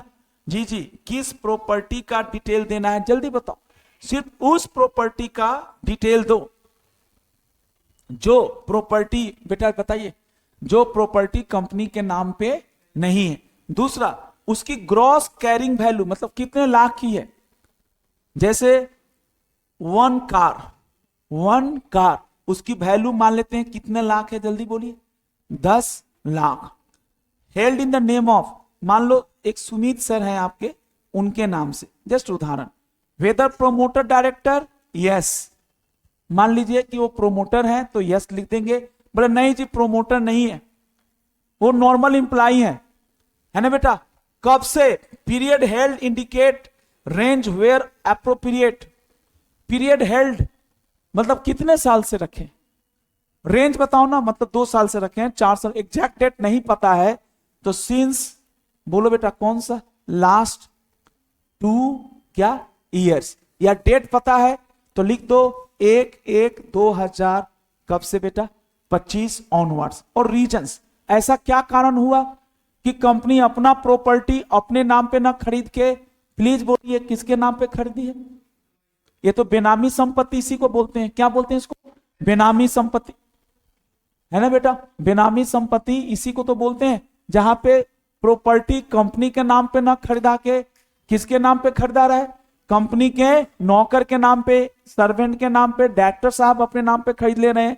सर ऑडिटर को फ्रॉड इसमें हो सकता है कि नहीं हो सकता, बताइए। पैसा गया मित्तल के नाम से, कॉमर्स के खाते से, डेप्रिसिएशन ये कर रहा है। टेक्निकली मैं तो लिख दूंगा कि कोई रीजन नहीं है, ये लोग क्या पता ऐसा क्यों किए हैं, लेकिन बहुत बार ऐसा हो सकता है ना कि कोई प्रॉपर्टी, है ना बेटा। जैसे सुमित सर के नाम पे पहले से ही कार था, सुमित सर ने अपना कार, बच्चों सुमित सर ने अपना कार किसको बेच दिया, एमसीसी प्राइवेट लिमिटेड या लिमिटेड को अभी, लेकिन बेटा आरसी चेंज नहीं हुआ है। आरसी का मतलब कुछ कागजी कार्रवाई बाकी है, तो तब तो हो सकता है ना कागजी कार्रवाई जब तक पूरा ना हो तो टेक्निकली कार का मालिक सुमित सर है, जबकि कार किसकी एसेट्स हो चुकी है।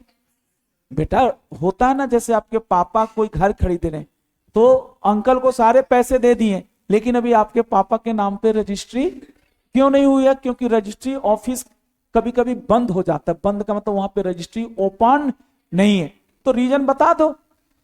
खुशी बेटा समझ में आया क्या। रीजन जनरली यही होता है कि 2 महीने से अभी सुमित सर के ही नाम पे है, क्योंकि अभी नाम मित्तल कॉमर्स के नाम पे ट्रांसफर होने में भी क्या लग रहा है, समय, है ना। कभी कभी डायरेक्टर लोग अपने नाम पे भी रख लेते हैं एज ए ट्रस्टी का, कि मैं ट्रस्टी की तरफ प्रॉपर्टी को रखूंगा। लास्ट में बोलिए बेटा रीवैल्यूएशन, ये पढ़ो, तुम लोग पढ़ो, मैं नहीं बोलता बेटा जी। फिक्स एसेट्स का कंपनी जनरली, वो आपने सुना था ना रिवैल्यूएशन रिजर्व, क्या होता है रिवैल्यूएशन, क्या जनरली रिवैल्यूएशन करना अच्छी बात नहीं है, नहीं बताओ, जनरली नहीं करना चाहता। लेकिन जैसे इंपेयरमेंट होता ना, impairment of assets, tangible assets कभी कभी रखे रखे क्या हो जाता है बेटा, खराब हो जाता है। ये देखिए, whether company has revaluate its, बोलो कौन सा, revalued its fix assets from a. अच्छा, ये कह रहा है कि अगर रीवैल्यूएशन करवाते हो तो बीओडी तुम मत करना। आज के डेट में नई कंपनी जब कहता है रीवैल्यूएशन, वैल्यूअर का भी एक कोर्स हो गया है, रिपीट कीजिए कौन सा कोर्स, वैल्यूअर। पहले सीए साहब ही फिक्स एसेट्स का भी वैल्यूएशन कर देते थे, अब नई कंपनी जेट में वैल्यूअर का एक नया ही कोर्स आ गया है। तो आपको वैल्यूएशन किससे करवाना है बच्चों, रजिस्टर्ड वैल्यूअर से। और अगर वैल्यूएशन करवाए हो तो बताओ जो ओरिजिनल अमाउंट है उसमें चेंज कितना है, और अगर चेंज बताने की तब जरूरत है जब चेंज या तो वैल्यू 10% बढ़ी है प्रीवियस वैल्यू से, या 10% घटी है। किसका 10% बढ़ी या घटी है, नेट कैरिंग वैल्यू, मतलब जो पुराना वैल्यू था। सपोज बेटा तभी बताना है जब डेविएशन जो है वैल्यूएशन प्लस माइनस कितना परसेंट हो, 10% या उससे ज्यादा। अगर जैसे 2% का वैल्यूएशन है तो ऑडिटर को कारों में रिपोर्ट करने की जरूरत नहीं है। जैसे मान लो कि मित्तल कॉमर्स क्लासेस के पास 1 लाख का फिक्स एसेट्स था, एक बात कर रहा हूं, और इसका रीवैल्यूएशन हुआ और इसका एप्रिसिएशन हो गया, जनरली होता नहीं लेकिन मान लीजिए बिल्डिंग है तो हो सकता है ना, लैंड है तो हो सकता है, एक का 1/20 हुआ तो ये क्या है, माइनस में 10% है या प्लस में 10%? 20% है बेसिकली, लेकिन मैंने बोला 10% है, उससे ज्यादा है, प्लस में। तो बेटा हम क्या करेंगे एज अ ऑडिटर, हम लिख देंगे कि भाई आप जिस कंपनी में मैं ऑडिटर हूं उसके पास है, क्या है मेरे बच्चों, फिक्स एसेट्स, और कारो अप्लीकेबल है, और जिस साल का मैं ऑडिट कर रहा हूं उस साल में कंपनी ने करवाया है, क्या करवाया बेटा, जल्दी बोलिए, क्या करवाया कंपनी ने? जी जी बेटा, कंपनी ने करवाया है सर, क्या करवाया मेरा बच्चा? रीवैल्यूएशन। किससे करवाया, खुद से या वैल्यूअर से? और वैल्यूएशन में चेंज देखने को मिला है, ऑब्वियसली चेंज होगा ही बच्चे, ये भी तो हो सकता है कि वैल्यू ना बढ़ी ना घटी, हाँ ये भी हो सकता है, और वो चेंज का जो रकम है प्लस माइनस 10% या उससे ज्यादा है, तो हम बता देंगे कि इतने रुपए से उसकी वैल्यू घटी या बढ़ी है। बट बच्चे कहते 10% से कम का हो तो सर उसका कोई वैल्यू नहीं है। लास्ट, बेनामी। बेनामी का पहले एक एक्ट याद करो, पहले बेनामी संपत्ति होता क्या है खुशी बेटा? बेनामी संपत्ति जैसे नेताजी लोग होते हैं, बड़े बड़े धनी लोग होते हैं, यहां पे भी मित्तल सर लोगों ने यही तो किया, ये प्रॉपर्टी का पेमेंट करी है मित्तल सर ने, लेकिन और डायरेक्टर सर ने अपने नाम पे खरीद लिया, ये सब गलत बात है सर। कंपनी सेपरेट एंटिटी है, प्रॉपर्टी किसके नाम पे होनी चाहिए थी? कंपनी के नाम पे। फिर भी खुदा ना खास्ते कोई प्रॉब्लम थी, आपने खरीद लिया, तो सर ये भी गलत है। ये देखो हमारा काम क्या है, सीए को ये एक्ट आना चाहिए, इसको बोलते हैं बेटा एक्ट। कौन सा एक्ट? बेटा। कहेंगे सर बेटा मतलब कैसे, बेटा कैसे हो जाएगा? ये देखो बीई, फुल फॉर्म बताना, बीई, और ये देखो टी, और ये देखना बेटा, और ये क्या है, ए, फुल फॉर्म बताना, भीतर वाले बात को छोड़ो, बेटा का फुल फॉर्म बताओ। बीई का मतलब बताओ, बेनामी। टी का मतलब बताओ, ट्रांजेक्शंस, है ना बेटा? और कहां भाग गया बेटा? बेनामी ट्रांजेक्शंस प्रोहिबिशन, बोलो कौन सा एक्ट? 1988। इसमें क्या करना है बेटा बच्चों? इसमें ये आप ऑडिटर है ना किसी कंपनी का जिसपे कारो अप्लीकेबल है, तो आपको यह भी बताना है कि क्या कंपनी को के खिलाफ, कंपनी के खिलाफ कोई पेंडिंग है, क्या पेंडिंग है बताओ? प्रोसीडिंग। प्रोसीडिंग का मतलब क्या? केस। सरकार कभी कभी केस कर देती है, किसके ऊपर केस कर देती है? जो धनी लोग हैं, कि तुम्हारे पास जितना एसेट्स है तुम्हारे पास उसका खरीदने का नहीं है, क्या नहीं है बेटा? सोर्स नहीं है, तो मुझे लगता है कि ये प्रॉपर्टी तुम्हारी है ही नहीं। जैसे एक नौकर के पास 10 करोड़ की प्रॉपर्टी है, उसकी अर्निंग आज तक आईटीआर नहीं भरा, तो इनकम टैक्स डिपार्टमेंट उसको कहता है यार ये बताओ ये 10 करोड़ की प्रॉपर्टी का सोर्स क्या है? नहीं बताओगे तो मानेंगे कि ये प्रॉपर्टी तुम्हारी नहीं है, तुम छुपाना चाह रहे हो किसी बड़े आदमी को, तो ये प्रॉपर्टी सरकार अपने कब्जे में ले लेती है। हमको ये नहीं देखना कि बेनामी एक्ट क्या है, हमको नहीं पढ़ना, हमें सिर्फ पता करना है, इंक्वायरी करना है। हेलो सर, बेनामी बेटा एक्ट के अंतर्गत कोई आपको नोटिस सर्व हुई है क्या? क्या आपके खिलाफ कोर्ट वोट में, इसका अलग ही कोर्ट है, बेनामी प्रॉपर्टी के लिए अलग ही बेटा कोर्ट होता है, तुम की मित्तल कॉमर्स क्लासेस के खिलाफ कोई लीगल प्रोसीडिंग कार्यवाही तो नहीं चल रही है। कौन सी एक्ट में? इनकम टैक्स एक्ट में नहीं मेरे बच्चा। कौन सी एक्ट में? बेटा एक्ट। बेटा एक्ट का फुल फॉर्म बताइए। बेनामी ट्रांजेक्शंस प्रोहिबिशन, प्रोमोशन नहीं। हम लोग बेनामी ट्रांजेक्शंस को क्या करते हैं बेटा? हमारा देश बेनामी ट्रांजेक्शंस को प्रोमोट करता है या प्रोहिबिट करता है? तो एज अ ऑडिटर मेरी ड्यूटी क्या है बेटा? आप बोल रही हैं, सारे बच्चे बोलेंगे, हमारी ड्यूटी क्या है एज ऑडिटर? ये पता करना कि कहीं इसको, इसके ऊपर भी तो बेटा एक्ट के अंतर्गत कोई मुकदमा कंपनी के ऊपर, जल्दी बोलो, पेंडिंग है या नहीं। अब मुझे बताओ, दिल से बताना बेटा। देखो कब आया क्वेश्चन, 5 नंबर का क्वेश्चन आया है। What are the points on which auditor is required to report on fixed assets as per CARO? कुछ पॉइंट्स तो बता दो, कितने पॉइंट्स हैं? पहला बोलो, बिना देखे हुए। रिकॉर्ड होना चाहिए, रिकॉर्ड मत बोलो, रजिस्टर होना चाहिए। क्या होना चाहिए? रजिस्टर। पीबी, एक बार दिल से बोलो, रजिस्टर होना चाहिए, पीबी होना चाहिए, रिवैल्यूएशन, मान लो हमको जितना याद हुआ मैं बोल रहा हूं अपना। बेनामी 4 और 5वां टाइटल डीड। बहुत अच्छा भाई, टाइटल डीड। आपका नाम भूल गया मैं, अमन। कितने दिन, अच्छा अमन, आप कभी कभी मैसेज करते हैं क्या कि टेस्ट में ये आ रहा है? हाँ हाँ हाँ, अच्छा आज आप मिले, आज मिला भाई हमारा जी, आज हमारा बच्चा मिला मुझे। अरे तुम लोग कहां चले गए थे? रिफ्रेशमेंट? चलो कोई बात नहीं, सुनो अभी आता हूं। अच्छा बेटा, आप लोग जब बाहर गए थे, लेकिन उससे पहले एक बार लाइन तो बोल देते, कारो का पहला क्लॉज का नाम। Fix assets. कितनी बातों पे रिपोर्टिंग करनी है? 5। अच्छा, ये रिपोर्टिंग करनी हमारी ड्यूटी है या उसको पूरा करना ड्यूटी? हमारा काम है रिपोर्टिंग करना। जैसे मेरा काम थोड़े है बेटा, बेनामी प्रॉपर्टी में कोई मुकदमा चल रहा है तो मेरा काम क्या है? उसका नोटिस का जवाब देना या पता कर लेना कि कोई प्रोसीडिंग पेंडिंग तो नहीं है। और बताइए बेटा, और क्या क्या काम है अपना? सेकंड देख लो भाइयों, सेकंड तो देख लो मेरे बच्चे, 5 साथ ही पढ़ लो, काम चल जाएगा। दूसरा देखो, दूसरा खाते रहो और पढ़ाई भी करते रहो। दूसरा क्लॉज, खुशी बेटा, सेकंड क्लॉज पे आ गया टीचर, नाम क्या है? इन्वेंट्री। S2 वाला याद करेंगे? अब बताना प्लीज, में देखो इन्वेंट्री में कितनी बातों पे रिपोर्टिंग करनी है? वाह, 5 के बदले, और फिक्स एसेट्स में 5। अब बताओ बेटा, एग्जाम में किसके आने के चांस अब ज्यादा हो गए? इन दोनों में अगर देखा जाए तो 5 वाले को ज्यादा कंटेंट है ना जी। बताएं बेटा, इन्वेंट्री। अच्छा बेटा, फिक्स एसेट और इन्वेंट्री में क्या अंतर हुआ? जिसमें हम ट्रेड करते हैं वो इन्वेंट्री है। ये मित्तल के लिए जो चेयर, कुर्सी, पंखा, ये प्रोजेक्टर फिक्स एसेट्स है, लैपटॉप।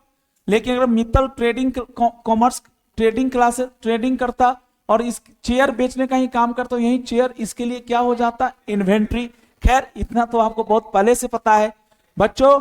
इसमें 2 बातें ही पढ़ना है। ये देखिए सर भाइयों, 2 ही बात है इसमें, फिजिकल वेरिफिकेशन, कवरेज एंड कौन सा?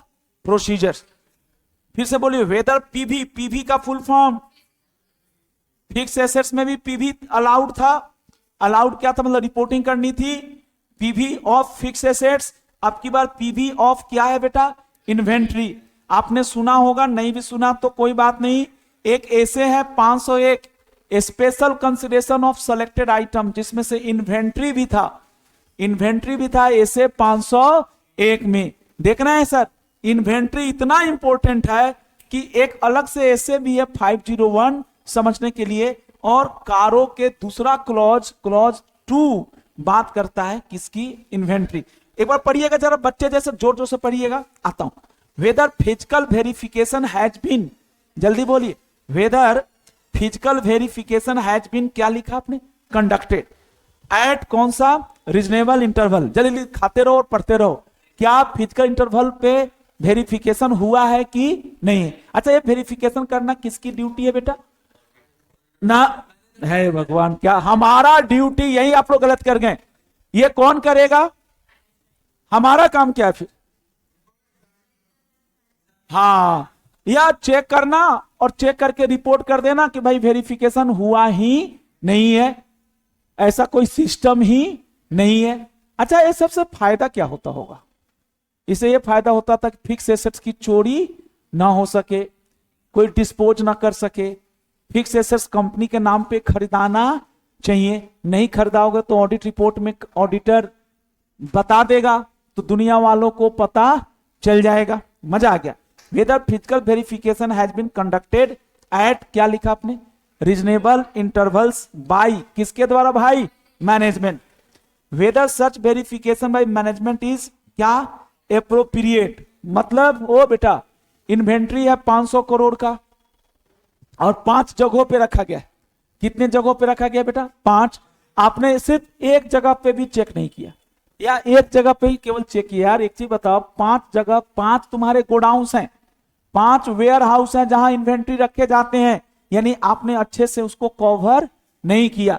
21 पॉइंट है सर, इसी में देखिए ना, कवरेज का उदाहरण दे रहा हूं। 21 पॉइंट है, सर ने 5 पॉइंट बोलकर पढ़ा के बोला बेटा बाकी का वैल्यू नहीं है। तो सर बच्चा भीतर ही भीतर ये वो तो सोचेगा सर ने पूरा कवर नहीं कराया। अरे बोलो ना बेटा, फिर से बोलो, फिर से बोलो, एक बार अच्छे से पढ़ो। और तीसरा, अगर वेरिफिकेशन हुआ है और प्लस माइनस कितना परसेंट, 10% या उससे ज्यादा हुआ है, किसकी वैल्यू में चेंज हुआ है, जल्दी बोलो। तो कैसे उसको डील किया गया है, मतलब ट्रीट किया गया है। अरे बोलो ना बेटा, आप लोग कॉस्टिंग वॉस्टिंग पढ़ते होंगे सर, मेरे भाइयों आप कॉस्टिंग पढ़ते होंगे तो उसमें नहीं होता था डिफेक्टिव प्रोडक्ट का ऐसे ट्रीटमेंट होता है, स्क्रैप का ऐसे होता है, कुछ होता होगा ना। तो उसी तरह का बेटा दोनों में अंतर बताइए और सिमिलरिटी भी बताइए। उसमें कितने पॉइंट पे रिपोर्टिंग था, 5। किसमें, फिक्स एसेट। इन्वेंट्री में कितने पे, 2। लेकिन मेरे हिसाब से सब तो ले ही लिया इसने भी, कहने को 2 बोला। ये देखो ये वैल्यूएशन नहीं हो गया दोबारा से, अरे उसका वैल्यूएशन ये अलग से ना कह के इसी के भीतर इसने ऐड कर दिया। अच्छा ध्यान देना, ये भी बेटा चेक करना है बच्चों, भाइयों आप लोग तो बड़े बच्चे हैं। वर्किंग कैपिटल लोन क्या होता है, क्या ये generally working capital loan is taken against the security of not fix assets, against the security of inventory.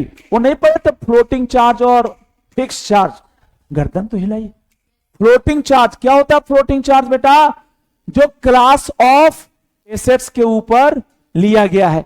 बेटा जी ध्यान देंगे, दूसरा क्लॉज कब अप्लाई होगा, if aggregate working capital, if aggregate क्या लिखा आपने, वर्किंग कैपिटल, फटाफट बताओ बेटा, if aggregate working capital loan exceeds क्या बेटा, 5 crore on the basis of security of कौन सा, current assets, then quarterly return, यानी जिसको हम लोग बोलते हैं कौन सा, stock statement filed by company with lender matches with, जल्दी बोलो क्या आपका, बीओए। बीओए मतलब बुक्स ऑफ अकाउंट्स।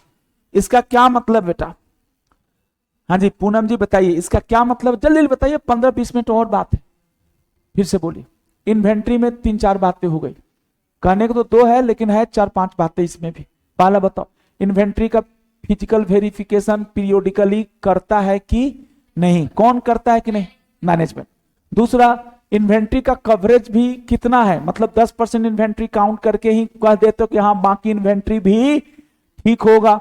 कवरेज का क्या मतलब है, कवरेज का यही मतलब है कि आप कितना परसेंटेज कवर कर रहे हैं। और तीसरा, जब आप फिजिकल वेरिफिकेशन करने जाते हैं तो बेटा क्या होता है, जल्दी बोलिए, फिजिकल वेरिफिकेशन करने गए तो या तो इन्वेंट्री का दाम घटा है या बढ़ा है, कितने परसेंट से ज्यादा, 10% या उससे ज्यादा।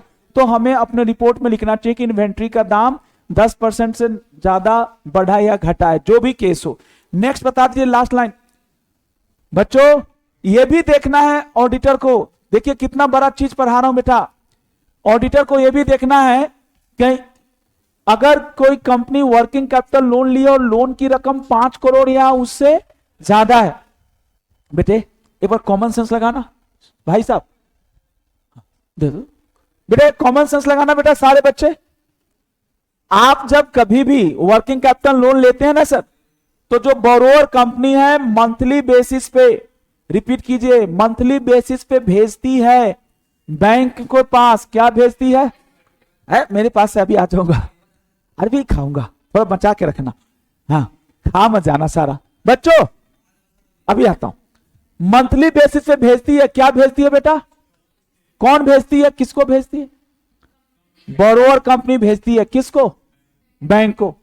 सीए के रूप में जानते हैं बेटा आपकी ड्यूटी क्या है बच्चों, सीए के रूप में आपकी ड्यूटी क्या है कि कहीं झूठ बैंक के स्टॉक स्टेटमेंट तो बैंक के पास कंपनी नहीं भेज रही है बेटा। कंपनी के बुक्स में, बुक्स ऑफ अकाउंट्स में देख रहा हूं कि इन्वेंट्री 10 करोड़ का है और कंपनी बैंक को बता रही 10 नहीं, कितना करोड़ का है, बताइए बेटा। अब तो समझ में आया होगा कि कारो क्यों जरूरी होता है। कारो की रिपोर्टिंग से किसका भरोसा भी बढ़ता है, बैंक का, कि मेरे पास जो स्टॉक स्टेटमेंट आता है वो stock statement books of accounts के अकॉर्डिंग नहीं है बेटा, या बुक्स ऑफ अकाउंट्स के अकॉर्डिंग है? चलिए एक बार बेटा सब बच्चे खुश होकर बोलिए। कुलदीप भाई आप थोड़ा सा खाते खाते एक बार बोल देते हैं महाराज, इसका एक बार मतलब बताइए सारे बच्चे, किसी को समझ में नहीं आया? इन्वेंट्री वाले में अगर वर्किंग कैपिटल लोन है ना, एग्रीगेट का मतलब क्या है? सिंगल लोन या मिला जुला के? एग्रीगेट वर्किंग कैपिटल लोन अगर 5 करोड़ से कम है तब तो रिपोर्ट करने की जरूरत नहीं है। अगर लोन की रकम कितना करोड़, 5 करोड़ से ज्यादा है, और वो जो लोन है वो सिक्योर्ड लोन है, सिक्योर्ड लोन में सिक्योरिटी के तौर पे क्या दिया है कंपनी ने? Current assets. ऑब्वियसली कंपनी के पास जो करंट एसेट्स होता है उसमें मैक्सिमम इन्वेंट्री ही होता है। अरे बोलना नहीं, डेटर्स भी होता है, मैं मना नहीं कर रहा हूं, लेकिन मैक्सिमम केसेस में इन्वेंट्री भी होता है। अगर आपने लोन लिया है 5 करोड़ से ज्यादा, कैसा लोन? फिक्स टर्म लोन या working capital? By pledging, by hypothecating your क्या बेटा? Current assets. तो इसमें कुछ नहीं करना, इसमें एक लाइन में समझ लेना बेटा, आपको भेजना है। क्या भेजना है मेरे भाई? आपको सॉरी भेजना नहीं है, ऑडिटर चेक करेगा कि जो कंपनी बोरोइंग कंपनी क्वार्टरली भेजती है, क्या भेजती है? Stock statement. किसको भेजती है बेटा? लेंडर को। Thank you sir. वो मैच करता है उसके जो फिगर्स हैं, किसके? स्टॉक स्टेटमेंट के, वो मैच करता है कंपनी के बुक्स ऑफ अकाउंट्स। बेटे शेखर भाई आप बताइए जी, एक लाइन में बताइए इसका मतलब क्या है? कहीं तुम झूठ स्टॉक स्टेटमेंट इन्फ्लेटेड वैल्यू तो नहीं भेज रहे हो? किसके पास? लेंडर के पास। बताइए बेटा, कुछ तो समझ में आया होगा। बताइए कारों में कितने क्लॉज? 21। पहले 2 क्लॉज का नाम। फिक्स एसेट्स में कितनी बातों पे रिपोर्टिंग? 5 है ना। इन्वेंट्री में 2 में दूसरा है स्टॉक स्टेटमेंट। स्टॉक स्टेटमेंट सही है या नहीं है? अब बताओ। फिल का फुल फॉर्म बताओगे? फिल द CS है ना, फिल द CS। हम लोग है CA, लेकिन भरवा किसको रहे? अरे किसी कंपनी में CS की वैकेंसी होगी, फिल F फॉर है फिक्स एसेट्स। थैंक यू बेटा। I का मतलब, और 2 बार L है तो दोनों लोन है। दोनों क्या है? लोन है। क्या सर 2 बार लोन क्यों लिखे हो सर? अरे सर जी 2 लोन 2 तरह का है बेटा। एक तो हुआ कि जैसे इन्होंने कोई कंपनी बनाई, इस लड़के ने कंपनी बनाई। हाँ वाह भाई वाह, आज तो एकदम ब्रेकफास्ट हो गया भाई, तो एक बाद में खाते हैं आराम से इसे। चल बेटा, इस बच्चे ने एक कंपनी बनाई और ये अपने पापा को ही लोन दे रहा है, या होल्डिंग कंपनी किसको लोन दे रही है? सब्सिडियरी। अब ये बताओ ये लोन है या रिलेटेड पार्टी को लोन है? तो ध्यान से देना, ये देखना बेटा। पैरा नंबर क्या है? 3। कौन लड़का बताएगा पैरा 3? दिल से बताना, व्हाट इज पैरा 3? देखो मैंने हिंदी में लिखा है, कंपनी ने लोन लिया है या दिया है? अच्छा पैरा 4 पे आओ। पैरा 4 इसका है लोन एंड कौन सा? इन्वेस्टमेंट, है ना बेटा। और लेकिन ये जो लोन इन्वेस्टमेंट है आप समझ नहीं पाएंगे। ये जो लोन है इसमें लिखा नहीं है, ये लोन इन्वेस्टमेंट कुछ और है। ये कैसा लोन इन्वेस्टमेंट है? रिलेटेड पार्टी वाला। बात करते हैं, बता दो बेटा। फिल का फुल फॉर्म बताओ। FILL। 2 बार लोन है। आओ पहला लोन देखिए, उसमें बहुत पॉइंट दिख रहा है, बस घबराना मत साहब। कंपनी ने लोन दिया है, ये देखना बेटा। तो लोन के अमाउंट को, ये पीछे एक बार एग्जांपल आया था कि कंपनी ने लोन दिया है 50 लाख। बच्चों हाँ मैंने पढ़ाया था ऑडिट रिपोर्ट में ही बच्चों। एक कंपनी ने 50 लाख का लोन दिया है, उसमें 30 लाख का लोन रिलेटेड पार्टी को है और 20 लाख का लोन अदर देन रिलेटेड है, लेकिन कंपनी ने उसको अच्छे से डिस्क्लोज नहीं किया। याद कीजिए। तो इसको भी, ये अमाउंट की गलती नहीं है, ये प्रेजेंटेशन एंड डिस्क्लोजर की गलती है। इसको भी मटेरियल माना जाएगा। अरे बोलो ना बेटा, हाँ है ना। खैर बच्चे, हाँ भाई आकाश जी, आकाश ना, अमन भाई, ये लड़का बड़ा सीधा है बेटा। हाँ तो कितने दिन के बाद आए हैं आप? अरे बाप रे, पुराने हवेली। अच्छा अभी रुक जा, आओ कभी हवेली पे बात करते हैं। जी जी हाँ। अच्छा अमन जी, एक बार लास्ट बार बोलिए, अमाउंट ऑफ लोन या कंपनी ने कुछ गारंटी दिया है या कंपनी ने प्रोवाइड किया है क्या सिक्योरिटी, या तो खुद लोन दिया है या किसी से अपनी गारंटी पे क्या दिलवा दिया है, लोन दिलवाया है ना बेटा। अच्छा तो इस लोन को कितने पार्ट्स में बांटना है, जल्दी बोलो। दो, ग्रुप कंपनी, ग्रुप कंपनी मतलब कैश मतलब होल्डिंग, सब्सिडियरी, एसोसिएट्स कंपनी, और दूसरा बोलो कौन सा, अदर्स। दूसरा ये देखेगा ऑडिटर कि जो लोन हमने दिया है उसके टर्म्स एंड कंडीशंस कंपनी के लिए प्रीजुडिशियल यानी क्या नहीं है बेटा, हार्मफुल तो नहीं है। पूनम बेटा फोन में तो होगा, यहां से भी देख लीजिए, बुक में भी है ये कम। हाँ नहीं नहीं मतलब ये यहां से ही समझ गए तो बड़ी अच्छी बात है। कौन लड़का बताएगा, आखिरी बार बोलो। क्या कारो अप्लीकेबल है मित्तल कॉमर्स क्लासेस पे, और मैं इसका ऑडिटर हूं, मैं देख रहा हूं कि इसके बैलेंस शीट में लोन आ रहा है, लोन एसेट साइड में आ रहा है, लायबिलिटी में नहीं आ रहा है। कौन सी साइड में आ रहा है, एसेट्स।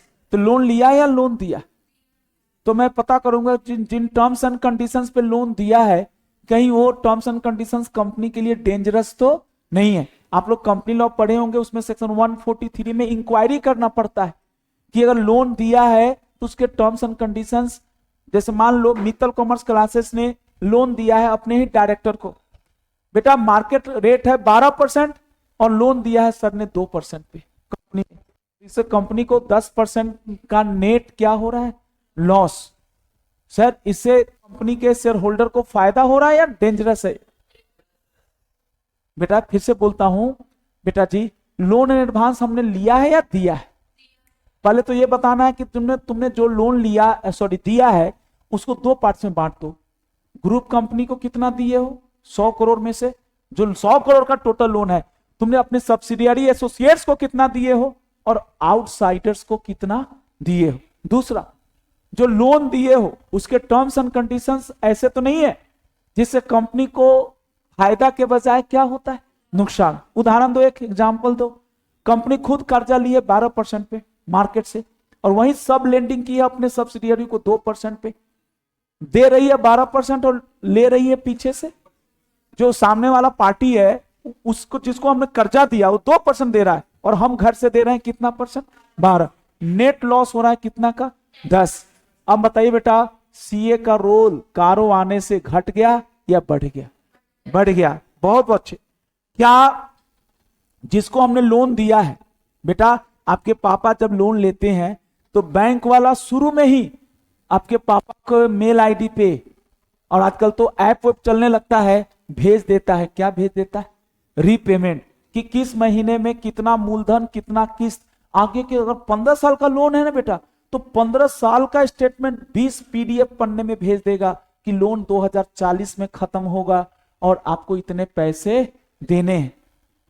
Repayment schedule. अच्छा बेटा जी ध्यान दीजिए, शेड्यूल ऑफ क्या लिखा है बेटा, रीपेमेंट। मतलब हमने दिया है बोरोवर को कि भाई तुमको ये जो हम कर्जा दिए हैं तुम इन शेड्यूल के अकॉर्डिंग मुझे वापस करोगे। एक बार बोल दीजिए बेटा, ये कौन सा देता है, किसको देता है, जल्दी बोलिए। बोरोवर देता है या लेंडर? लेंडर देता है। किसको, क्या देता है? लोन तो दिया ही है, साथ साथ उसको मैं प्रोवाइड कराऊंगा रीपेमेंट शेड्यूल। और ध्यान दीजिएगा, एज ऑडिटर ये भी चेक करो कि जो हमने रीपेमेंट शेड्यूल दिया था और जो एक्चुअल में रिसीविंग हुई है वो शेड्यूल के अकॉर्डिंग है या नहीं।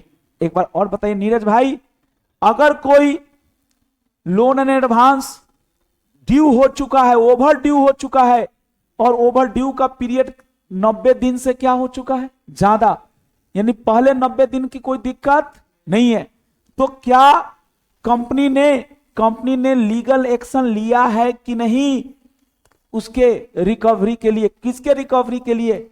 ओवर ड्यू लोन जिसकी आउटस्टैंडिंग जो एनपीए हो गया, एक तरह से समझ लो। यहां पे नॉन परफॉर्मिंग हमारा मतलब कंपनी शैल टेक एक्शन। जैसे बेटा मैं ऑडिटर हूं, मैंने देखा रिलायंस इंडस्ट्री लिमिटेड ने अपने डायरेक्टर को 500 करोड़ का लोन दिया है, कोई ईएमआई रीपेमेंट नहीं आ रही है और कंपनी ने कोई लीगल एक्शन उनके खिलाफ इनिशिएट नहीं किया। मैं लिख दूंगा अपने रिपोर्ट में कि 90 दिन तो छोड़ो, 365 दिनों से लोन क्या है बेटा, ओवर ड्यू है, रीपेमेंट आ जाना चाहिए था और कंपनी ने कोई उसके खिलाफ लीगल एक्शन नहीं लिया।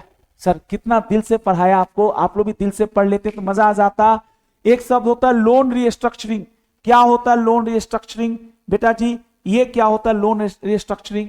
कभी कभी कंपनी ने लोन दिया था पृथ्वी को 10 करोड़, जस्ट उदाहरण बेटा, पृथ्वी भाई आके लगे रोने कि सर 10 करोड़ है, आप इसका जो 6 महीने तक हमसे ईएमआई मत लो, या 10 करोड़ में से 4 करोड़ दे दिया इन्होंने, बोला 6 करोड़ का नया लोन बना दो, या रेट ऑफ इंटरेस्ट शुरू में 12% था, ये लगे रोने की 12% हम पे नहीं कर पा रहे हैं, आप हमारा रेट ऑफ इंटरेस्ट क्या कर दो, कम कर दो। रीस्ट्रक्चरिंग हुआ है तो रीस्ट्रक्चरिंग के टर्म्स एंड कंडीशंस कंपनी के अगेंस्ट नहीं होने चाहिए, है ना। अगर है तो मैं अपने रिपोर्ट में लिखूंगा कि भाई ये कंपनी तो रीस्ट्रक्चरिंग कर रही है। ये देखिए बेटा, वेदर लोन और क्या लिखा बेटा, advance given by company is क्या बेटा, रीस्ट्रक्चर्ड, देन अमाउंट एंड जल्दी बोलो क्या, percentage of aggregate of total loan restructured shall be specified. समझने के लिए कंपनी ने टोटल कितने करोड़ का लोन दे रखा है, 100 करोड़ का, एक आदमी को नहीं 500 आदमी को। उसमें से एक पृथ्वी नाम का व्यक्ति है, उसको हमने अकेला कितना करोड़ का दे रखा है, 10। ये 10 करोड़ नया लोन है इसी 100 करोड़ में, इसी 100 करोड़ में है। अरे बोलो ना बेटा। बट पृथ्वी के साथ हमने during the financial year loan को क्या किया है बेटा, रीस्ट्रक्चरिंग। 10 करोड़ के लोन, 100 करोड़ में से 10 करोड़ के लोन को किया है, यानी कितना करोड़, कितना परसेंटेज आपने लोन को रीस्ट्रक्चर किया, 10%। तो आपको परसेंटेज बता देना है और साथ साथ, है ना बेटा, टोटल लोन का कितना परसेंट लोन को आपने किया है, क्या किया है, रीस्ट्रक्चरिंग। कौन बताएगा बेटा, पूनम जी आप बताइए। रीस्ट्रक्चरिंग का मतलब क्या हुआ, टर्म्स एंड कंडीशंस को चेंज करना। क्या कंपनी ने 100 करोड़ का टोटल लोन दिया है, उनमें से एक डेटर बड़ा कमजोर हो गया है, वो आकर मुझे कुछ रिक्वेस्ट किया है, हमने उसके लोन के ओरिजिनल टर्म्स एंड कंडीशंस को क्या किया है, चेंज। तो मुझे एज ए ऑडिटर, ये तो मैनेजमेंट ने किया, मैं एज ए ऑडिटर परसेंटेज निकालूंगा कि 100 करोड़ में से 5 करोड़ का लोन रीस्ट्रक्चर हुआ है, तो कितना परसेंट हुआ, 5। इसमें परसेंटेज चाहे आधा ही परसेंट क्यों ना हो या 100% क्यों ना हो, आपको बताना है कि टोटल लोन का कितना परसेंट लोन, कितने प्रतिशत लोन को रीस्ट्रक्चर किया गया है। अब आप लोग बता दीजिए खर्च होकर, फिर मैं आपको ब्रेक दे दूंगा। एक लास्ट है बेटा जी, कौन सा लोन, सॉफ्ट लोन। भाइयों तीसरा था FILL का, है ना, FILL का एल था, लोन एंड एडवांस। इसने तो सारे रिकॉर्ड तोड़ दिए। इसमें कितने पॉइंट निकल गए, 5 भी नहीं, कितने, 6। कहने को 21 था। पहला ही फिक्स एसेट्स में कितने पॉइंट निकल गए थे, 5। इन्वेंट्री में 2, और कहने को 2 था, उसमें भी ज्यादा ही पॉइंट से। और इसमें जो तीसरा है लोन एंड एडवांस, जो कंपनी ने दिया है ना, लिया नहीं है, लोन दिया है, उसके बारे में बता रहा है। बेटा जी सॉफ्ट लोन का मतलब, कुछ बच्चे ये सोचते हैं, जो सॉफ्ट लोन का मतलब, सॉफ्ट लोन का सिंपल मतलब बच्चे ये सोचते हैं कि जो बिना किसी लिखा पढ़ी के ही, बिना ऐसे ही लोन वोन दे दिए, ऐसा नहीं बेटा। सॉफ्ट लोन का जनरली मतलब होता है कि, है ना, ऑन डिमांड इसका क्या होगा बताओ, रीपेमेंट। जैसे मान ली मैं भी व्यापारी हूं, आप भी व्यापारी हैं दोस्त, हम दोनों की दुकान आमने सामने है, तो मैं आके सुबह बोला भाई वो ट्रक से मेरा सामान आ रहा है, 10,000 कम कर रहे हैं, दे दोगे क्या? तो क्या बेटा 10,000 मैं 10 दिन के लिए ले रहा हूं, मैं बोल भी दिया कि जब तुम कहोगे, है ना, सुबह दो, शाम तक तुम्हारे पैसे मैं क्या कर दूंगा, वापस। सॉफ्ट लोन में बेटा थोड़ा सा ना उतना ज्यादा फॉर्मल कॉन्ट्रैक्ट नहीं बनता, तो इसमें थोड़ा देखते हैं क्या लिखा है। सर ध्यान दीजिएगा, in this case specify the, बोलो बेटा, aggregate amount and percentage of total loan which is granted to, जल्दी बोलो, प्रोमोटर्स या related party as a soft loan. फिर से बता दीजिए, नहीं बताएंगे तो मैं जाऊंगा नहीं बेटा, एक बार बताना तो पड़ेगा। फिल का फुल फॉर्म बताइए। Fill the CS, fill the CS। F का मतलब फिक्स्ड एसेट्स, PPE। दूसरा L, लोन एंड एडवांस। अब सुनना बेटा, इस लोन एंड एडवांस का आखिरी पॉइंट बताओ। सॉफ्ट लोन लिखा नहीं होगा। सॉफ्ट लोन वो लोन होता है जो पेबल आफ्टर 10 ईयर्स 10 डेज या ऑन डिमांड। हाथ फेर बोलते ना, हाथ एक हाथ से लिया दूसरे हाथ से वापस कर दूंगा। तो ये देखना है कि जो टोटल लोन है, कंपनी ने जो लोन एडवांस दिया है, उनमें से कितना अमाउंट और वो अमाउंट कितना परसेंटेज है टोटल लोन का जो कंपनी ने सॉफ्ट लोन के नाम पे दे रखी है अपने ही। किसको दे रखी है बताओ? प्रोमोटर्स या रिलेटेड पार्टीज का। टोटल लोन का कितना अमाउंट निकल जाएगा तो परसेंटेज भी निकाला जा सकता है। अब एक आखिरी देखना बेटा, लास्ट लाइन क्या है? Loans and investment. एल तो यहां भी है बेटा। आप लोगों ने डिपॉजिट पढ़ा होगा, बोल दीजिए यस सर। एक शब्द होता है सेक्शन 186, उसमें कहता है, एक बार समझिएगा, परेशान मत होइए। टाटा लिमिटेड अगर बाटा लिमिटेड को लोन देती है, रिपीट कीजिए, कौन? टाटा बाटा को। तो ये जो लोन होता है ना, ये इंटर कॉर्पोरेट लोन कहलाता है। रिपीट कीजिए तो कौन सा? Inter corporate. और inter corporate loan investment guarantee, inter corporate loan investment जो और गारंटी होता है ना भाई, इंटर कॉर्पोरेट लोन इन्वेस्टमेंट और गारंटी, इसको बेटा रेगुलेट किया जाता है सेक्शन, जल्दी बोलो क्या? 185 और 86। 185 क्या है सुनिएगा sir, loan to directors. Sir आप लोग मोबाइल चलाते हैं, चला लीजिए ना। 185 किसकी बात करता है? Loan to directors.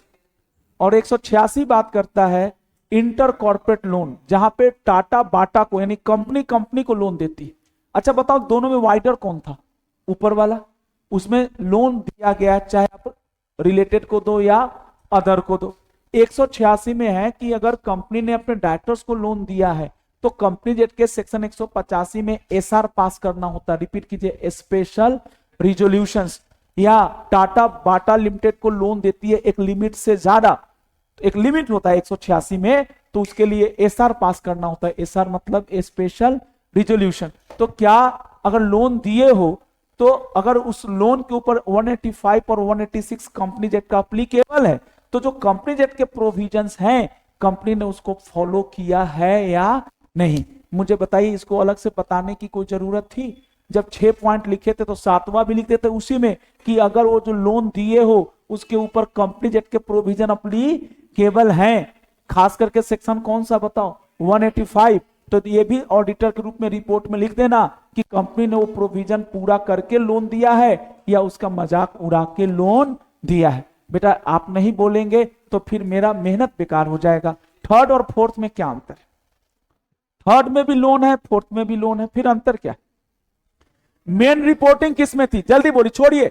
Main reporting किस में थी? थर्ड वाले में। फोर्थ वाले में तो रिपोर्टिंग सिर्फ 2 ही सेक्शन का करना है। बोलो कौन कौन सा? तो 185 और 186। 185 कब लगता है? जब कंपनी लोन, और 186 तब लगता है, यहां लिखा नहीं है लेकिन जब लोन इन्वेस्टमेंट एक्सेट्रा है ना बेटा दी गई है एक बॉडी कॉर्पोरेट दूसरे बॉडी कॉर्पोरेट को, इसको बोलते हैं इंटर कॉर्पोरेट लोन। यस बेटा, है तो ये भी लोन, लेकिन इसके ऊपर कंपनीज एक्ट में एक अलग से ही सेक्शन है। सेक्शन बोलिए कौन सा?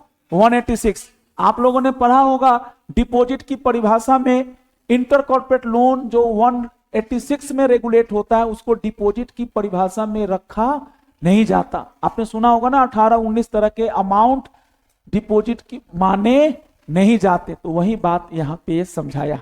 मुझे बताइए फिल और डी का मतलब बता दिए, नीचे आपका इंतजार कर रहा है। डी फॉर डिपॉजिट्स, खाली नाम बोल दीजिए सी और एस। कम से कम मुझे इतना तो खुशी रहेगा कि मैंने सी कौन सा? Cost records. देखो तो कितना सिंपल है। क्या कंपनी के ऊपर सेक्शन कौन सा अप्लीकेबल है? 148। अगर हां तो क्या 148 के अकॉर्डिंग जो कॉस्ट रिकॉर्ड रखने चाहिए वो रखा है या नहीं? एस का मतलब बोलो कौन सा, स्टैच्यू ड्यूज। ये वेरी वेरी इंपॉर्टेंट है बेटा, जैसे फिक्स एसेट्स के टक्कर का है बच्चों।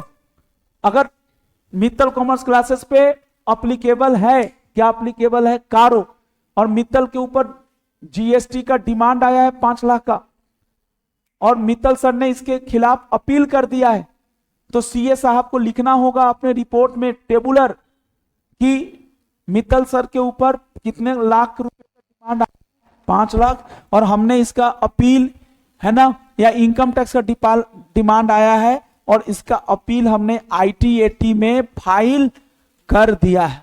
बोलो जी हाँ, है ना। डिस्प्यूट्स जो ड्यूज है ना बेटा, 2 तरह के दे रखा है, एक तो डिस्प्यूटेड, अनडिस्प्यूटेड, और दूसरा क्या है, डिस्प्यूटेड। अब मुझे बताओ, तो यही था। इसके बाद 8वां पॉइंट चालू हो जाता है, खाली जाने से पहले ये बोल दो, फील द, और डी का मतलब, सी का मतलब, एस का मतलब, स्टैच्यू ड्यूज 2 तरह के, जो कंपनी मानती है कि हाँ मेरी गलती है मैं जमा कराऊंगा, और डिस्प्यूटेड मतलब कंपनी कहती है कि हम मानते नहीं है, आप जो हमसे क्लेम कर रहे हैं ना टैक्स, ये टैक्स टेररिज्म है, इसका कोई वैल्यू नहीं है। थैंक यू बेटा, ब्रेक लीजिए, ब्रेक लीजिए।